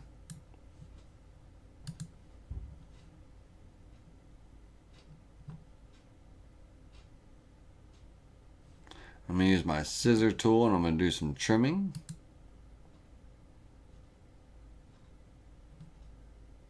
Oh, they're grouped together. Let's ungroup them first. U for ungroup, or we can use the ungroup tool. Now we can interactively trim.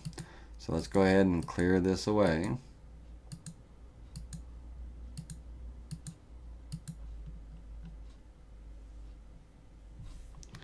And let's clear this one away.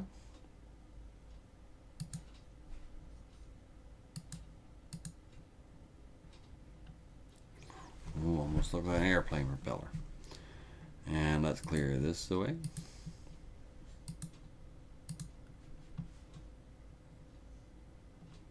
All right.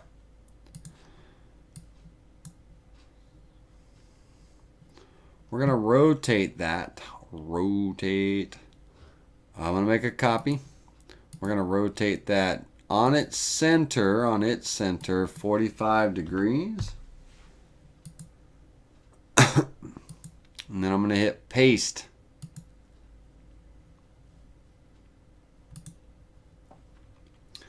All right, let's select this pattern here and let's see what we want to blend together. We want that to be together, that to be together, that to be together, that to be together.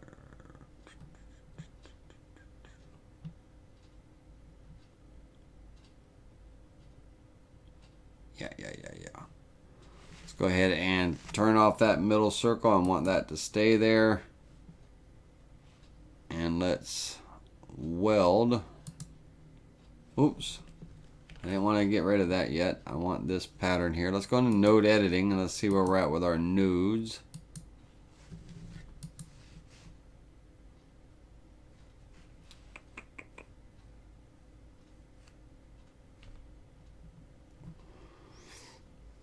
Alright, on each of these intersections here, I want to cut the vector.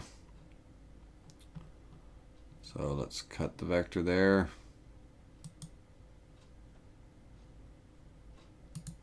Cut the vector there, all the way around.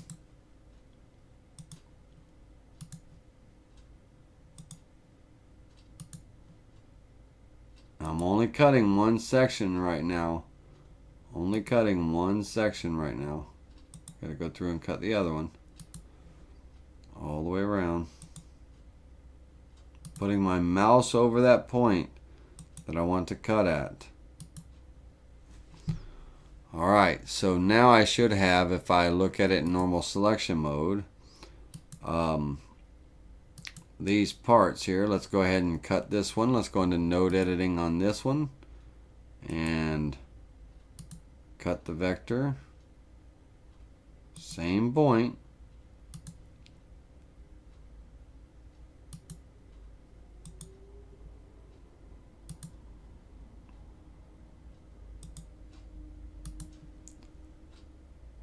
Almost done.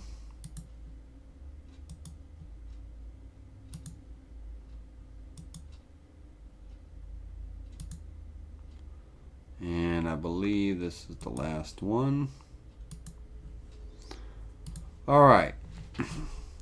So now if I take all of these guys here, there, there,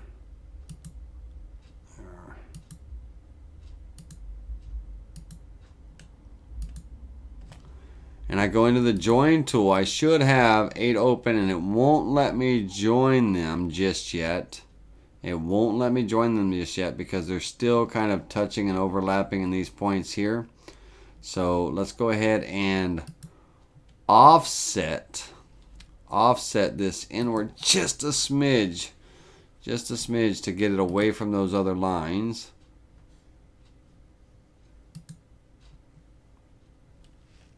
Oh, I went the wrong way. Let's go outward because of the way the lines are drawn.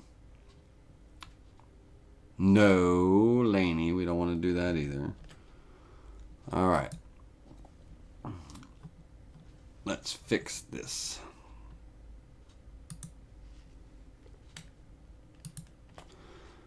Okay, we're going to select those two and we're going to join them by bringing the two endpoints to a common point. And that should have closed that off. All right, we're going to do the same thing with these two. We're going to bring the two endpoints. What I'm doing when I do that is, what it's doing is it's bringing those two endpoints to a common point of intersection. All right, so we're coming around, holding the shift key, we're adding that one to the mix. We're bringing and joining by moving the endpoints to a common point. So it's moving those endpoints to a common point. And I'm working my way around.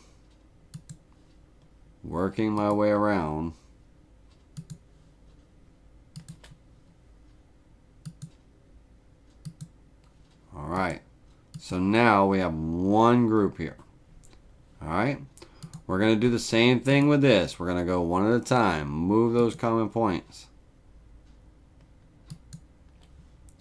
Move those endpoints to a common point of intersection.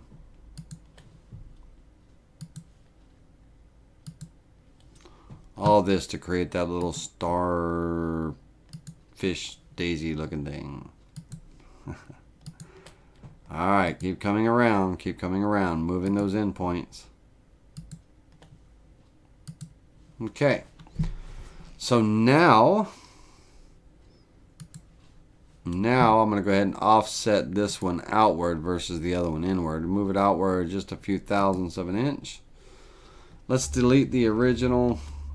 Move that out. All right. That funky shape. Okay. We're going to go ahead and move that up to the corner here. And what I'm going to do is, what I tend to like to do is, I like to kind of grab that end point and snap to the top of the board. Come over here and grab this end point and snap. Now when I'm grabbing the end point, I'm actually, when I say the end point, I'm talking about the line. We're grabbing the line, not that white block. We're grabbing, putting our mouse on the line and pulling it over. So if I grab this line, I can snap to that edge.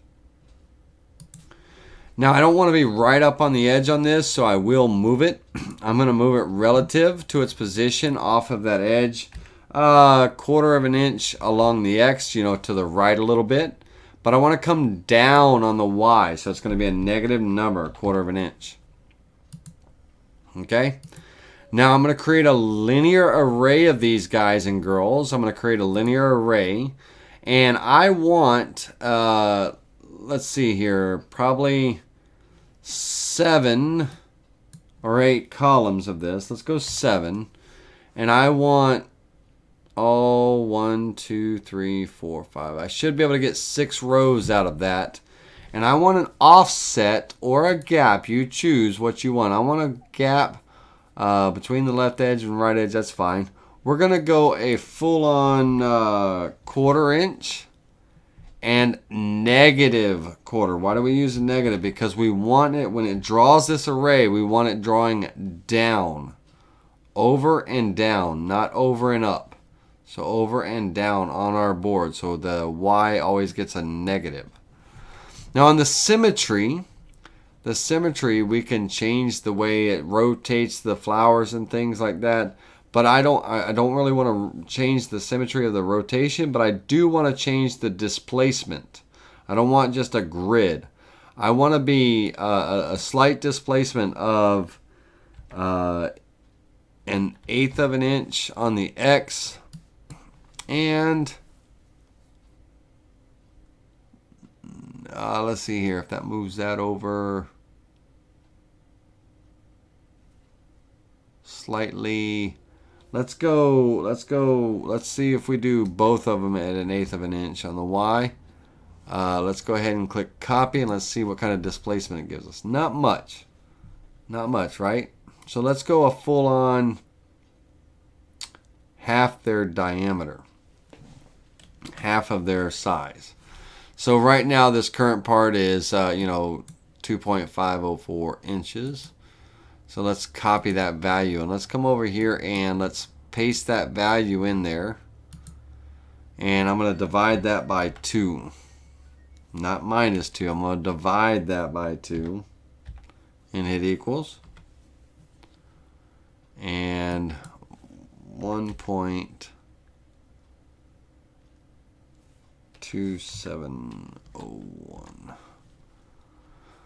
Let's see here. Let's copy that over. All right. So on the Y, that's fine, that offset over, but we don't need to be that much. So let's change this up. Let's change this to on the Y. Let's not go the full half. We don't want it overlapping each other. Let's go 0.5. There we go. All right.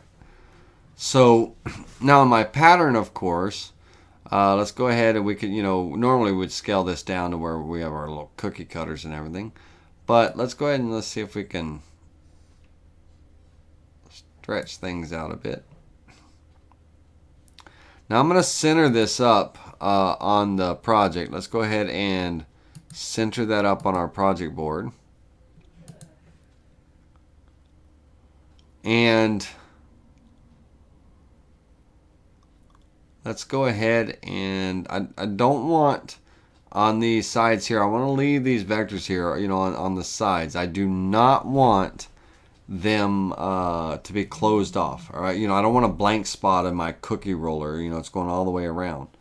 So what I'm going to do is I'm going to have a little bit of an overlap. I do not need this lower row here because the upper row is going to wrap around this. And so when it wraps around, I believe they're going to hit. They're going to hit. So what I want to do is I want to size these down a bit.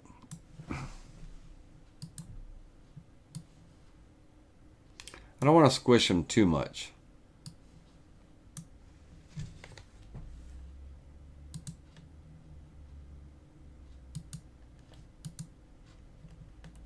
So I want to size them down just a bit.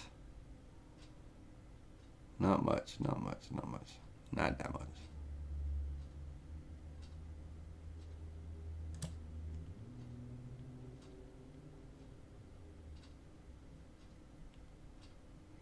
And when these parts here overlap and overwrap around that, it should be good. Should be good. Shouldn't have too much of a blank space or anything down there. If not, I'd scale it through. All right.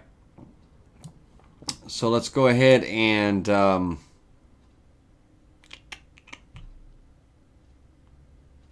create a toolpath. So what should we do with this? V-carve it? Let's V-carve it. V-carve toolpath. I'm going to a flat depth of 0.025. Now, if I wanted my cookies, to have these little indentions in them, then I would raise these up on the carving. If I want these to be carved in, then my cookies are going to have these little shapes kind of puffed up, or whatever the heck I'm doing. My dough, my biscuits, whatever it is. So if you're going to go around, you want those biscuits to have that little star shape in it, in the top, then you're going to pocket these in. If you want them to be indented in where it's like, it's got that shape kind of baked into it, then you're going to put a boundary around this when you create it to get that raised effect. So let's go ahead and just go with it like this and click.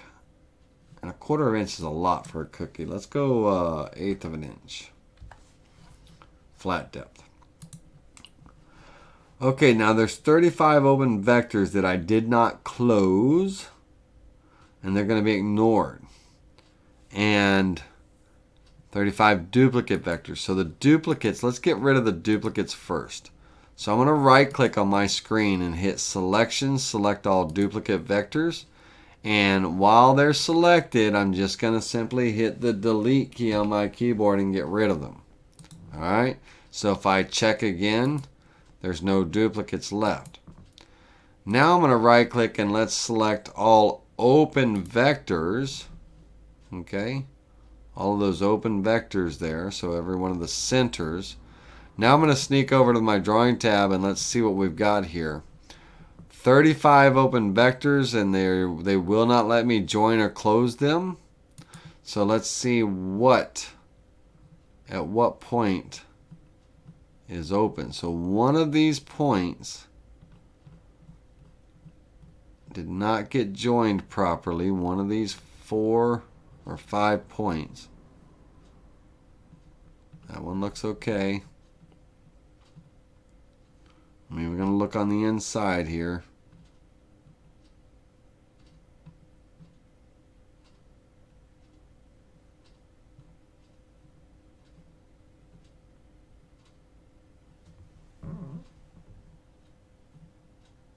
Alright, I'm not seeing it so far, so let's see. There's only 2 more points left.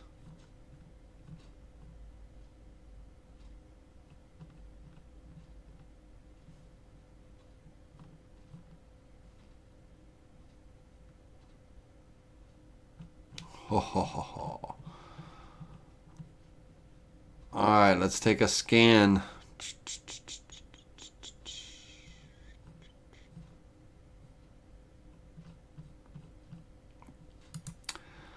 Alright, let's see what we got here. So I'm going to change my tolerance. I'm going to join the vectors. I'm going to change my tolerance a little bit. we're going to go 0.005. Now it's going to let me close that vector off, so there must have been a little bit of a gap. So now I'm going to go ahead and right click, select all open vectors. I'm going to go into that join tool with that same gap. It lets me close them now by just adjusting my tolerance. I can go ahead and join them and close them off. Alright, let's go ahead and calculate this toolpath.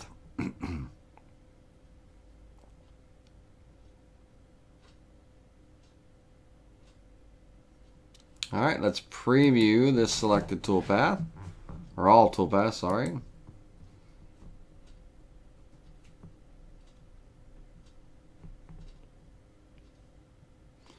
Be a neat little pattern.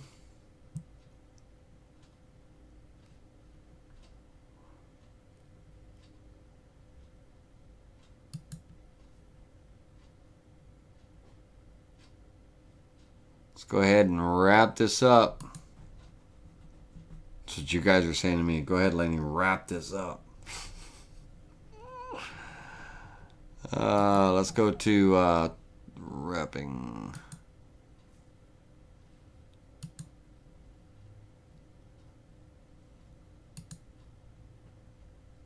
Oh, we're in Pro, so we won't be able to see this. So let's see. Let me show you how you see the wrapping in Pro.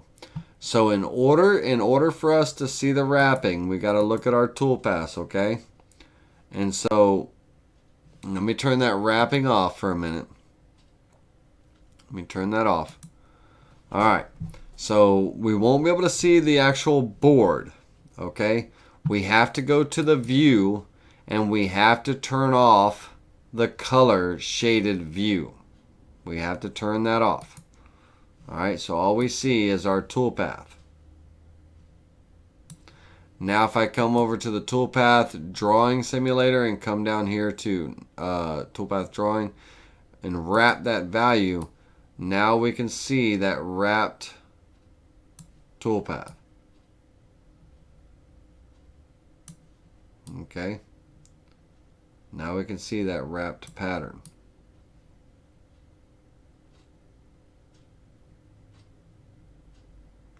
I got a pretty good gap here on this top part. If we look down this row here, I still got a pretty good gap right there. So I'd probably let's see if I center everything. Let's go ahead and center everything instead of having that little overlap, and recalculate the toolpaths.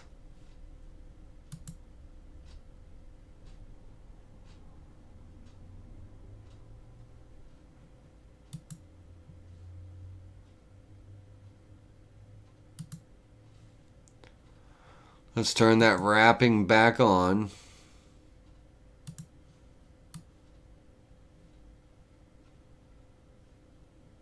I think that made my gapping worse. So I'm going to need a little something on that bottom end, or else I'm going to have these blank spots on my cookies. So when you're looking at the 3D view, the toolpath preview simulation and the wrap quality in VCarve Pro, you will have to turn off under view the color shaded view in order to view the wrap toolpath. You will not be able to see the piece of wood. If I had the color shaded view on, all we're going to see is the blank board and the toolpath is going to be wrapped. Alright, so make sure you turn that off. Alright, let's turn that wrapping off. That would be our pattern. And the gap, you know, I got the gap of things is this space, this white space on this edge and the white space on this edge. There's not, you know, there's quite a bit of gap there. And so let's see if we can fill that gap.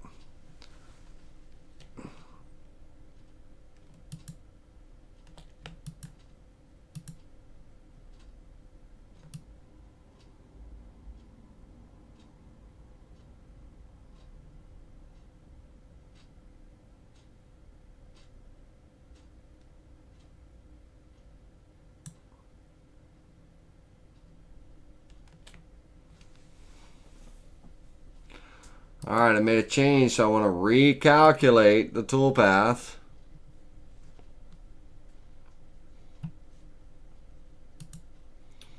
All right, let's take a look at this. Wonder how we did. Let's preview and wrap it one more time, and then we'll get off this topic. Much better. Much better spacing.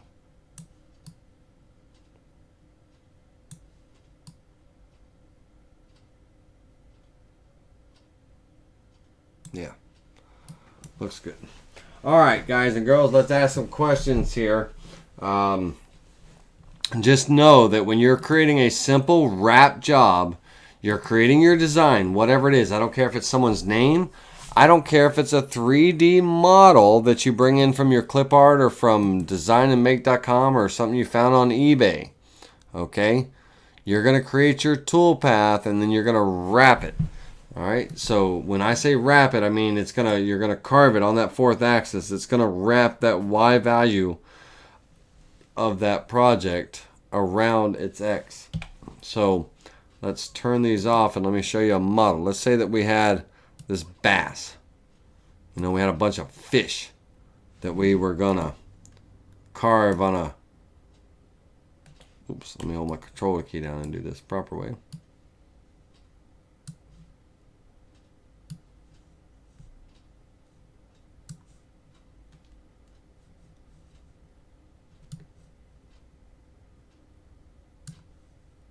And of course I could do the linear array with this one as well, but I'm just kind of dragging around some randomness just to show.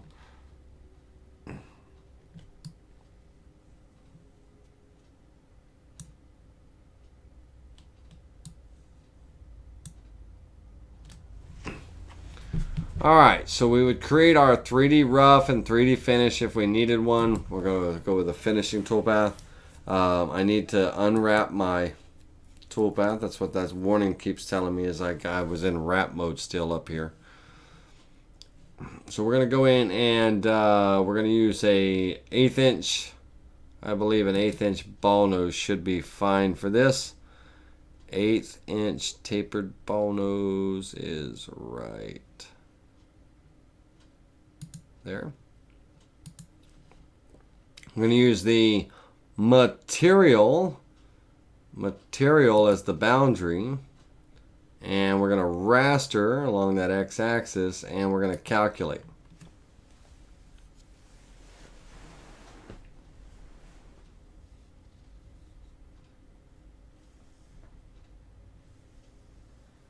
All right, shout out from everybody. Let me make sure you're still awake because we're about to wrap it up for part two. Part two, we're going to finish off that table leg and everything, but I want to get some questions. You guys always have a lot of questions about fourth axis.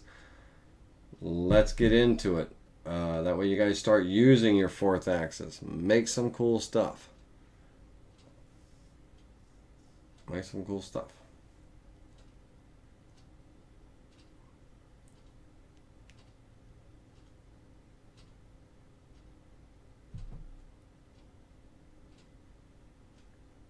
Any of your designs, any of your signs,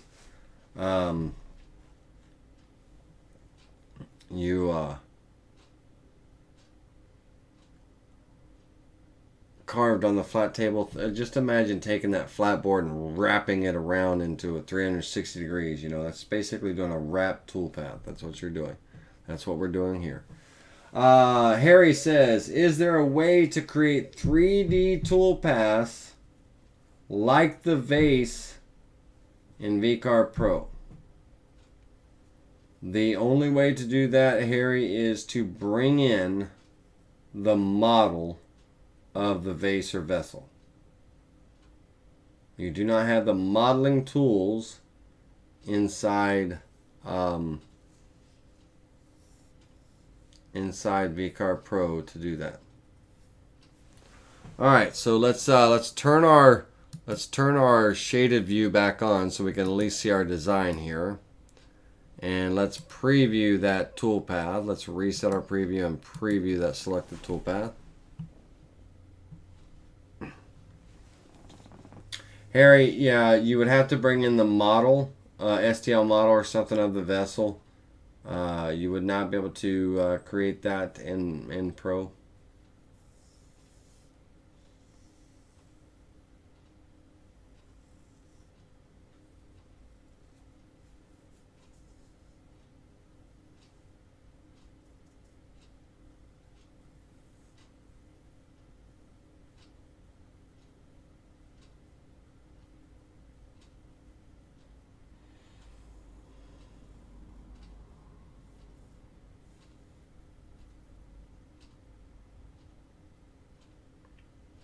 And ladies and gentlemen, if you ever need a model created, if you have a project, you need a model or something created that you want to be, that you're able to import into your desktop or your Pro, you know, and you don't have the Aspire, that is a service that I provide to the customers.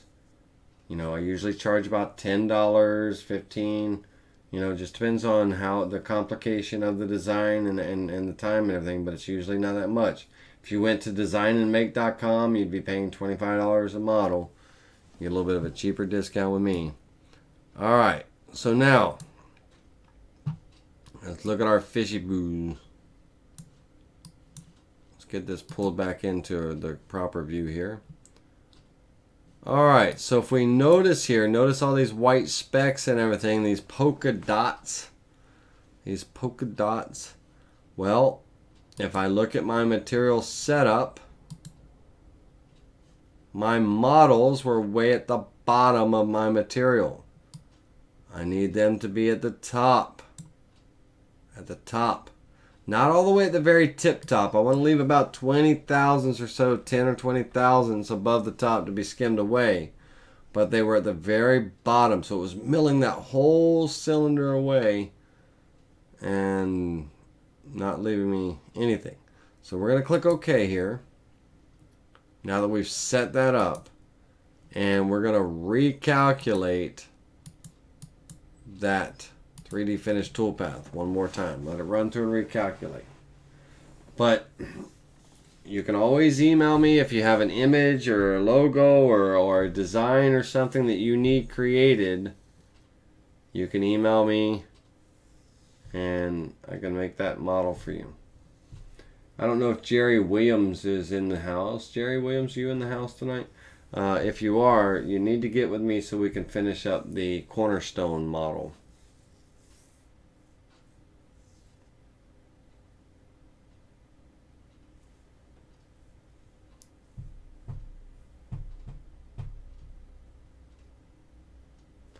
No other questions, guys and girls. You must be tired tonight. My voice must be putting you to sleep. I have to talk fast, so you have to keep up with me. Like what do you say? What do you say? Huh? I try to talk slow, not in an insulting way or anything. I just try to talk slow so you guys catch everything that I'm saying. So that you don't come back and go, damn, what was that? What was that button? What was it that Lainey said? You're still going to do that because we've been talking for 2 hours and you're not going to remember everything. But still, it's a little bit, if you let me know if I need to speed things up, slow things down, put it in the comment section, let me know. But I'm trying to work at a pace and talk about these things at a pace that's easy to absorb, digest, and hopefully put into good use for action. All right, so now let that generate there, and let's reset that preview back to a blank board, and let's preview that selected toolpath once again. I should have animated the preview so you could see it.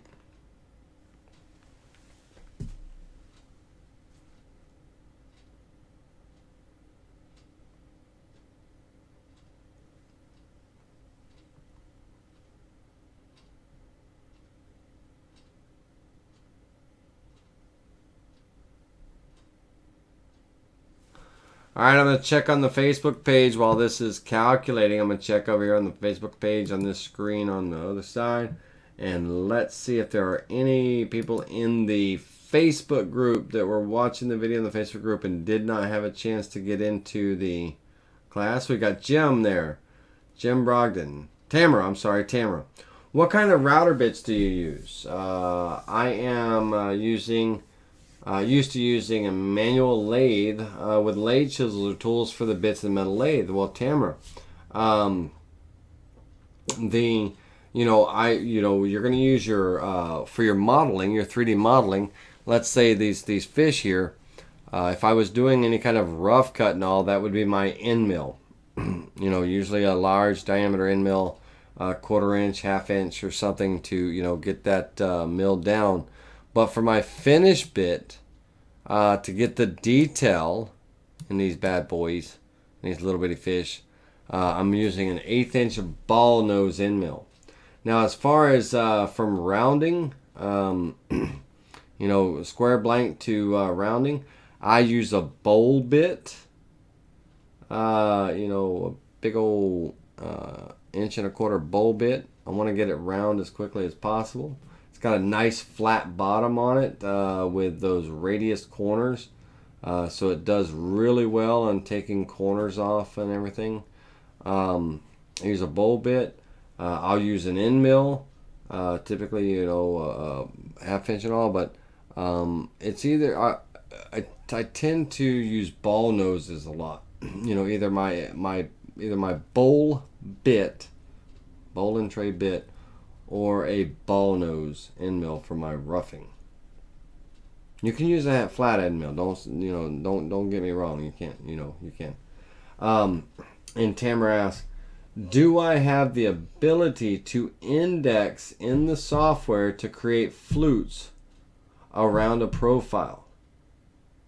What is the smallest diameter you can turn on the digital woodcarver 4th axis? Well, the smallest diameter you can turn, I've turned a pin. What's the diameter of a pin? Is that less than 3/4 when it's milled down like a little slim line pin? So, I've done, I haven't made a toothpick yet, if that's, that tells you anything. You can get pretty small. Now, Tamara had a great question here. All right? So let's real quick before we get into that, let's take a look at what this toolpath will look like. Let's turn off our shaded view.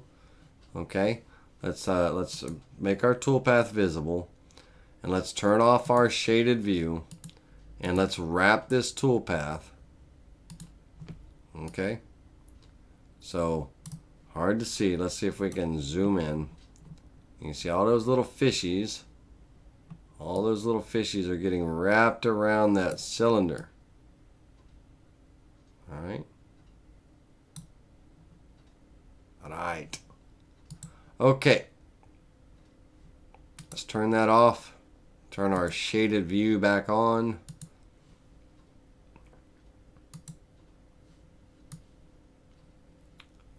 All right. Tamara had a great question. Tamara, one of these days we got to get you inside the Facebook, the YouTube group. Tamara says, do I have the ability to index? If I just want to create fluted profiles around my stock? Absolutely. That's exactly what you're doing. You're profiling. So, let's say that on my stock here, I'm going to use a boundary. Just to help me with creating the part and all, but I'm going to use a boundary. I'm going to draw a rectangle from corner to corner. Now, I'm not going to use this in my toolpaths or anything like that. I'm just using it to help me with spacing out my indexing and all. I'm going to create a line, and let's say that I'm doing some decorative fluting around a cylinder. I'm going to draw a line, snapping from edge to edge there. And now I'm going to come in and I'm going to pull in, hold down my control key, and I'm going to pull down. I don't care how sloppy I am when I pull these. Let's grab that one too. Don't need to hold the control key for him. He was a duplicate. Let's grab that. However many flutes you want. 1, 2, 3, 4, 5. We'll do 5. 5 flutes all the way around the diameter. Now the first thing I'm going to do is I'm going to take these bad boys right here. I'm going to select them first. I'm going to select my rectangle last. Holding your shift key helps. Let's select those fine lines, 5 lines first, and then hold down your shift key and select these last. And I'm going to use my alignment tool, and I'm going to align to the center of my stock. Bam. All 5 of those lines are stacked on top of one another right now. Okay. So what I want to do is I want to come down here to, in my alignment tool at the bottom, to space the selection. Inside the last vector, I want to space them evenly in a vertical manner. Just like that. Now I'm going to come in and hit delete. And I'm going to create, now I can create my fluting toolpath. You know, if I want to do some decorative fluting here. So let's select our 5 lines, all of our starting points. Now, I want to optimize this toolpath, okay? And you guys and girls always, you know, vector selection order, you know, what are start points, you know, things like that. And we have the options here. So let's go ahead and let's right click on this. Right now, if I were to flute this, my router would come and it would flute this. It would raise up, come all the way back, and then flute this. Raise up, come all the way back, and flute this, so on and so forth. Well, that travel back, that's kind of a waste of time. So what I want to do is, I'm going to go into node editing, okay, and every other line, not that one, we're going to leave that one the same, every other line, in node editing, I'm going to right click and make this the start point. Okay. This line here, make that one the start point. And this line here, make that one the start point. So now when my router comes, it's going to come down, over, down, over, down, over, down, over, down, you know, back and forth. Much more optimized toolpath, a lot less running time. All right, so we are going to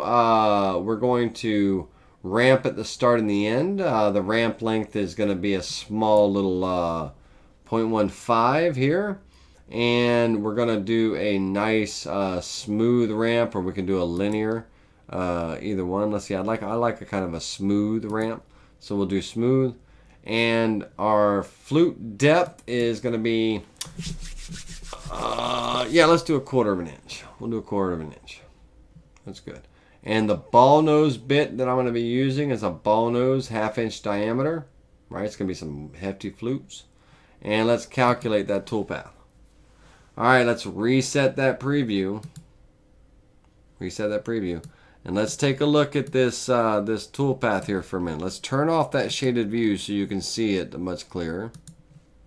All right. Okay.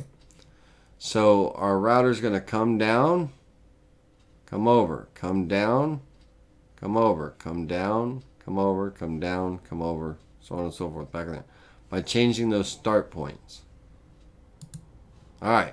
You can see the arrow direction here. Here, here, here, here, here. Okay. I think I've hammered that one home. All right, let's turn our shaded view back on. And let's look at our cuts here. Let's preview the selected toolpath.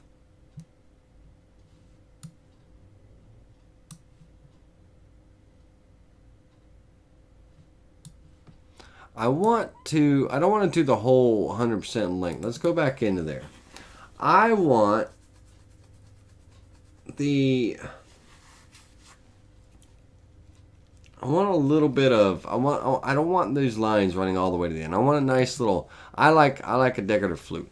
So let's double click on this, and I want to bring this in just a little bit. Just a little bit. Maybe a little bit more. All right, let's recalculate that. reset that preview, and preview that toolpath again. There we go. Much more appropriate. I like that much better. Okay. So now I'm going to do this again in Aspire so you can see the actual wrapped view, the wrapped look and everything. So let's do that real quick. File new. We'll repeat this tomorrow. Let's go into, we'll do it here. We'll leave it just like that. Line. Snap a line. Very quickly. We're going to take that line, double click on it, hold down the control key. We're going to drag down 1, 2, 3, 4, 5 copies of it. We're going to select those 5, or 6 actually, 1, 2, 3, 4, 5, 6. And we're going to hold down our shift key. We got to, oops, before we do that, we got to draw a rectangle. Rectangle, snap. Oh, snap. All right, let's grab those 5. Holding down the shift key, grab that rectangle last. In the alignment tool, we're going to center them all up, and then we're going to space them evenly vertically. And we're going to go into node editing. My node editing does not like to work sometimes. All right. Node editing, that one was good. This one is we're gonna make this the start point. Make start point. That one's good. We're gonna skip down here and we're gonna make this one the start point. That one's good. We're gonna make this one the start point. All right, one more time. Now we're gonna select these guys right here and get out of node editing mode first. We're gonna select these guys here. Double click and we're going to bring them in just a little bit.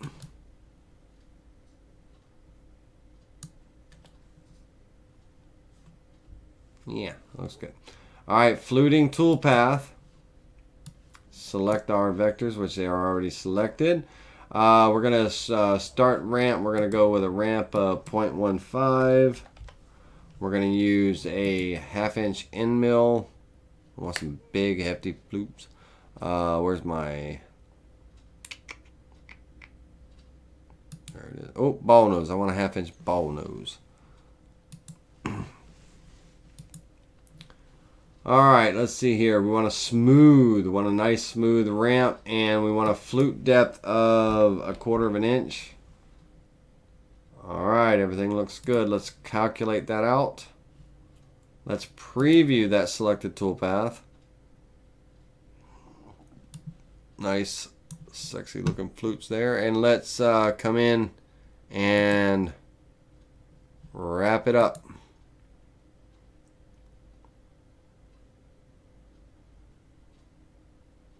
So you're following a line, Tamara.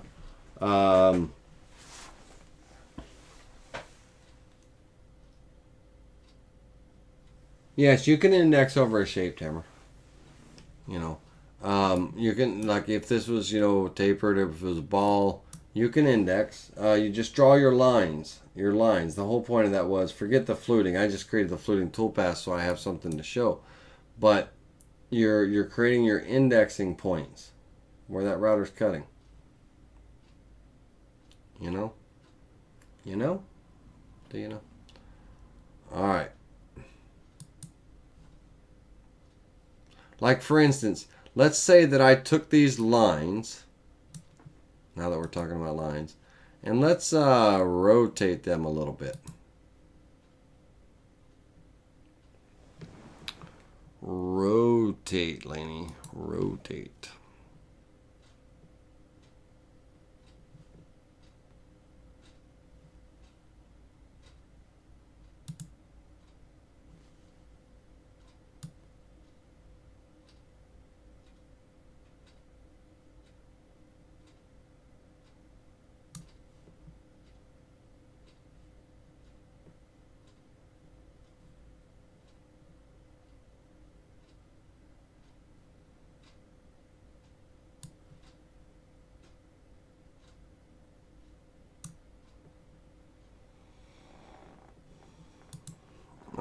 let's create that.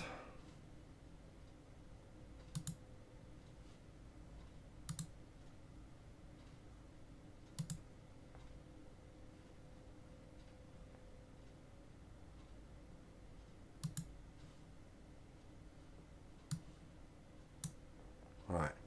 Now notice what I didn't do right. I am not in a wrap job mode here when I created this. So let's close this out real quick. I want to copy these vectors first. Copy. File, close. Gadgets, wrap job setup. 24 by 4, everything is default. Click OK.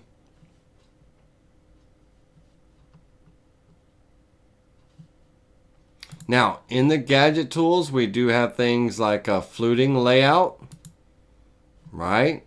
We have a fluting layout over shapes and things. You got that gadget going for you. We do have a gadget, like a spiral gadget. Okay, got that going for you. Number of strands, let's say 6. The pitch, space between the strands, let's go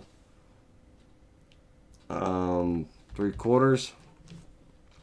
Offset from the start, let's go 1 inch.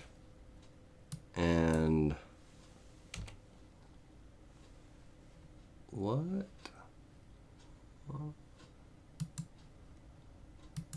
Where'd my screen go? One more time there, Hossy Bossy.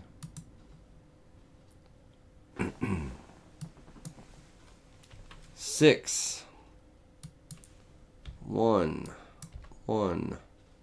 I want to create a right hand or left hand twist. We can create coves at the start and the end.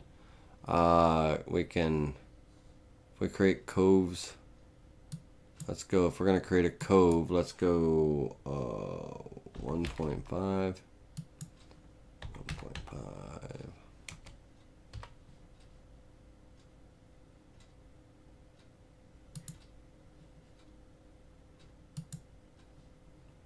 Okay. Now notice how it created this part. It's like, if you're wondering why are my vectors off of my board, because they're wrapping around that piece. So let's go ahead and preview this. After we create a toolpath.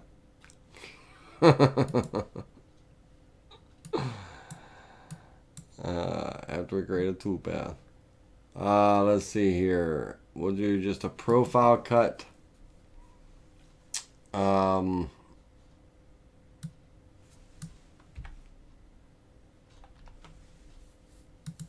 Let's do this with a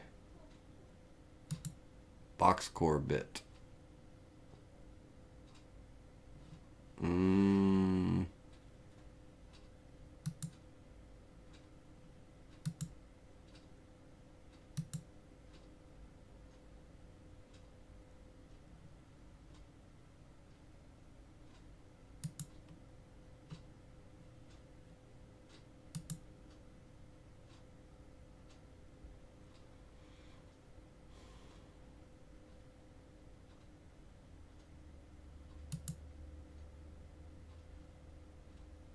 Okay, we'll do it with the corner spotters. I thought I had a specialty bit in there. All right, let's hit calculate. Let's preview that selected toolpath, and let's wrap that up.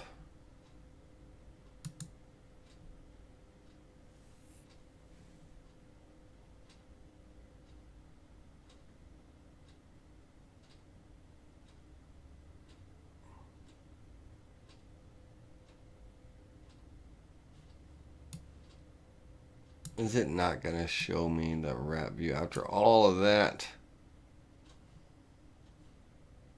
Not going to show me my spiral. Dadgummit.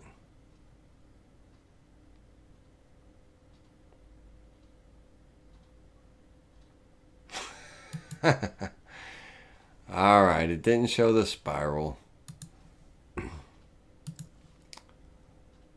It won't show the spiral. But nevertheless, that's how you create it. The software does have limitations as far as what it will show and what it won't. It won't show anything that's not carved on the white area.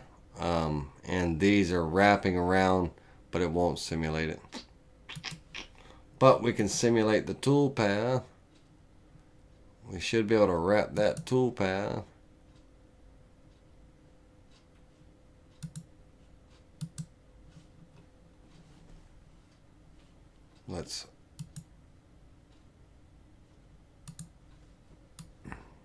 That would be our cool looking flute. Our 6-strand flute.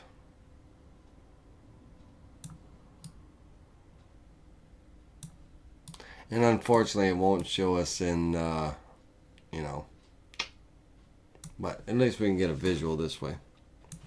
Alright, ladies and gentlemen, so Tamara, the long of it short is you want to index over a shape. Okay? You want to index over a shape as far as whether it be like a vessel shape or, you know, beads or coves or some kind of shape. You want to follow a curve. Are you in VCarve Pro? Are you in Spire? Are you in Aspire? What do you have, Tamara? Tell me what you got. And let me pop back over to YouTube and let's see what we got here.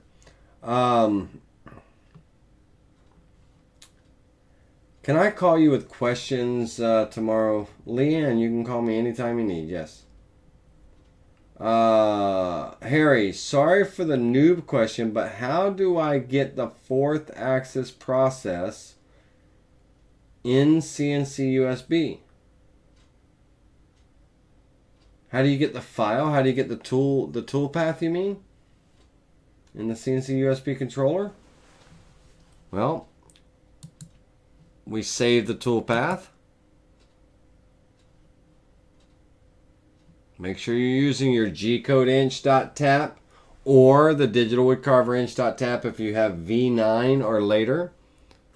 Okay, so we would save the tool path, and this would be, you know, 6-strand spiral.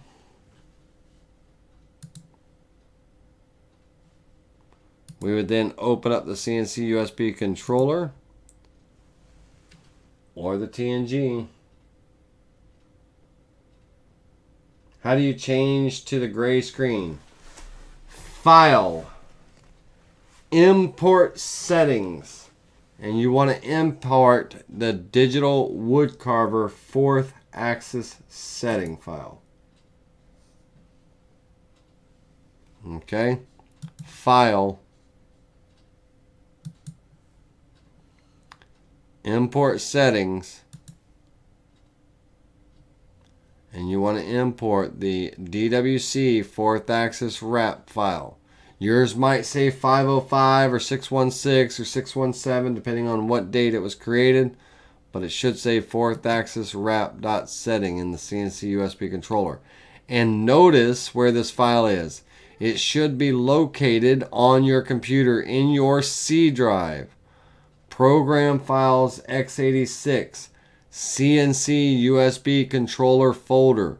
If it is not, pull the file off of your DWC Files DVD or flash drive that came with your machine and import that file into this folder on your C drive, the CNC USB Controller folder.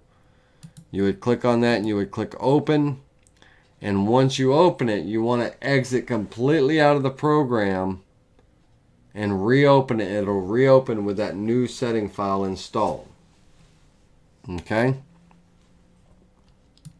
That's how you get to the gray screen.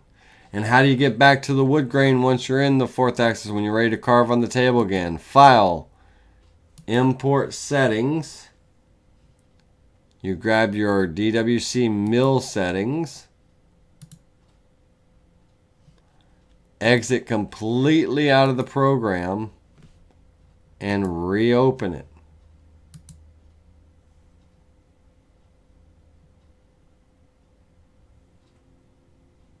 When it reopens, you should be back to your wood grain background.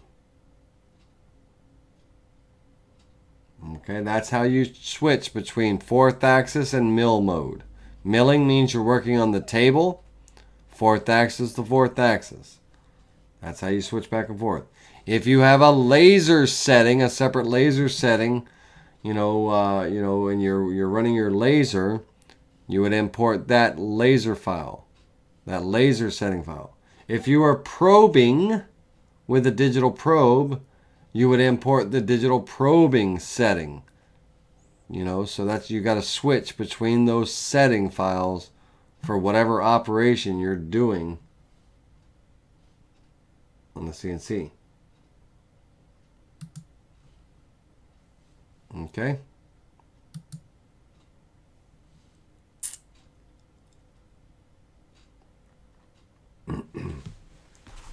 All right.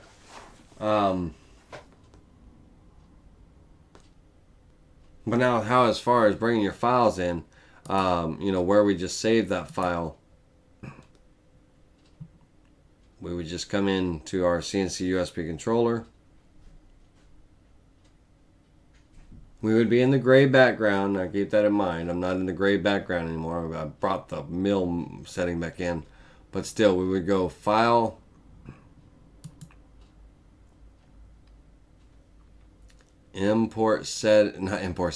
Open. File Open. And we would navigate to our file. Let's go to my desktop. Let's go down to my folder.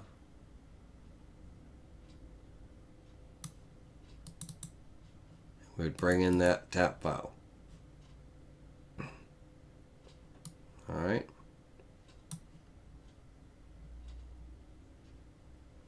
Now it looks weird, right? It looks weird. It's like, wait, it's not wrapped, it's not spiral and all that.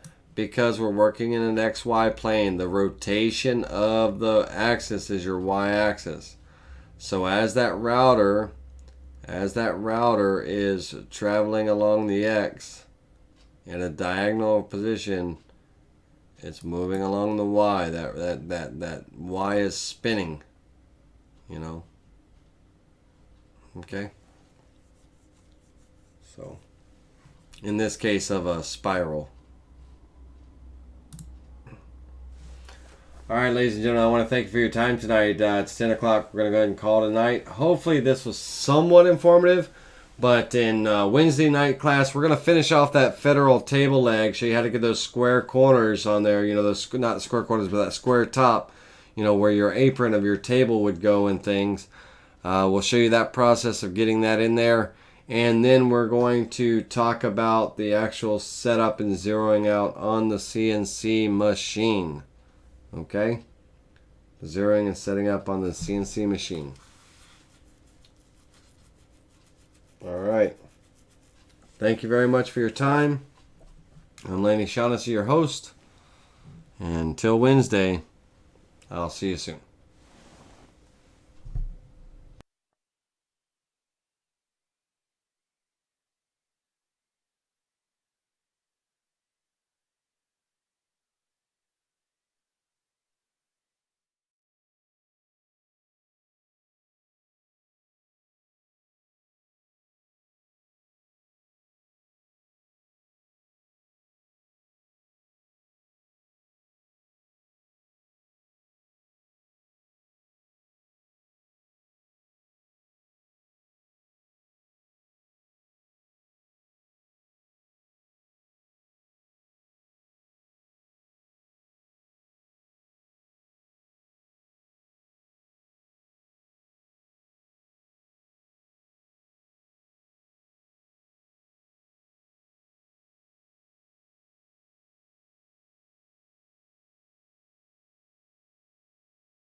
I want to thank you for joining us tonight on Spindle TV, your best source for CNC CAD/CAM training videos.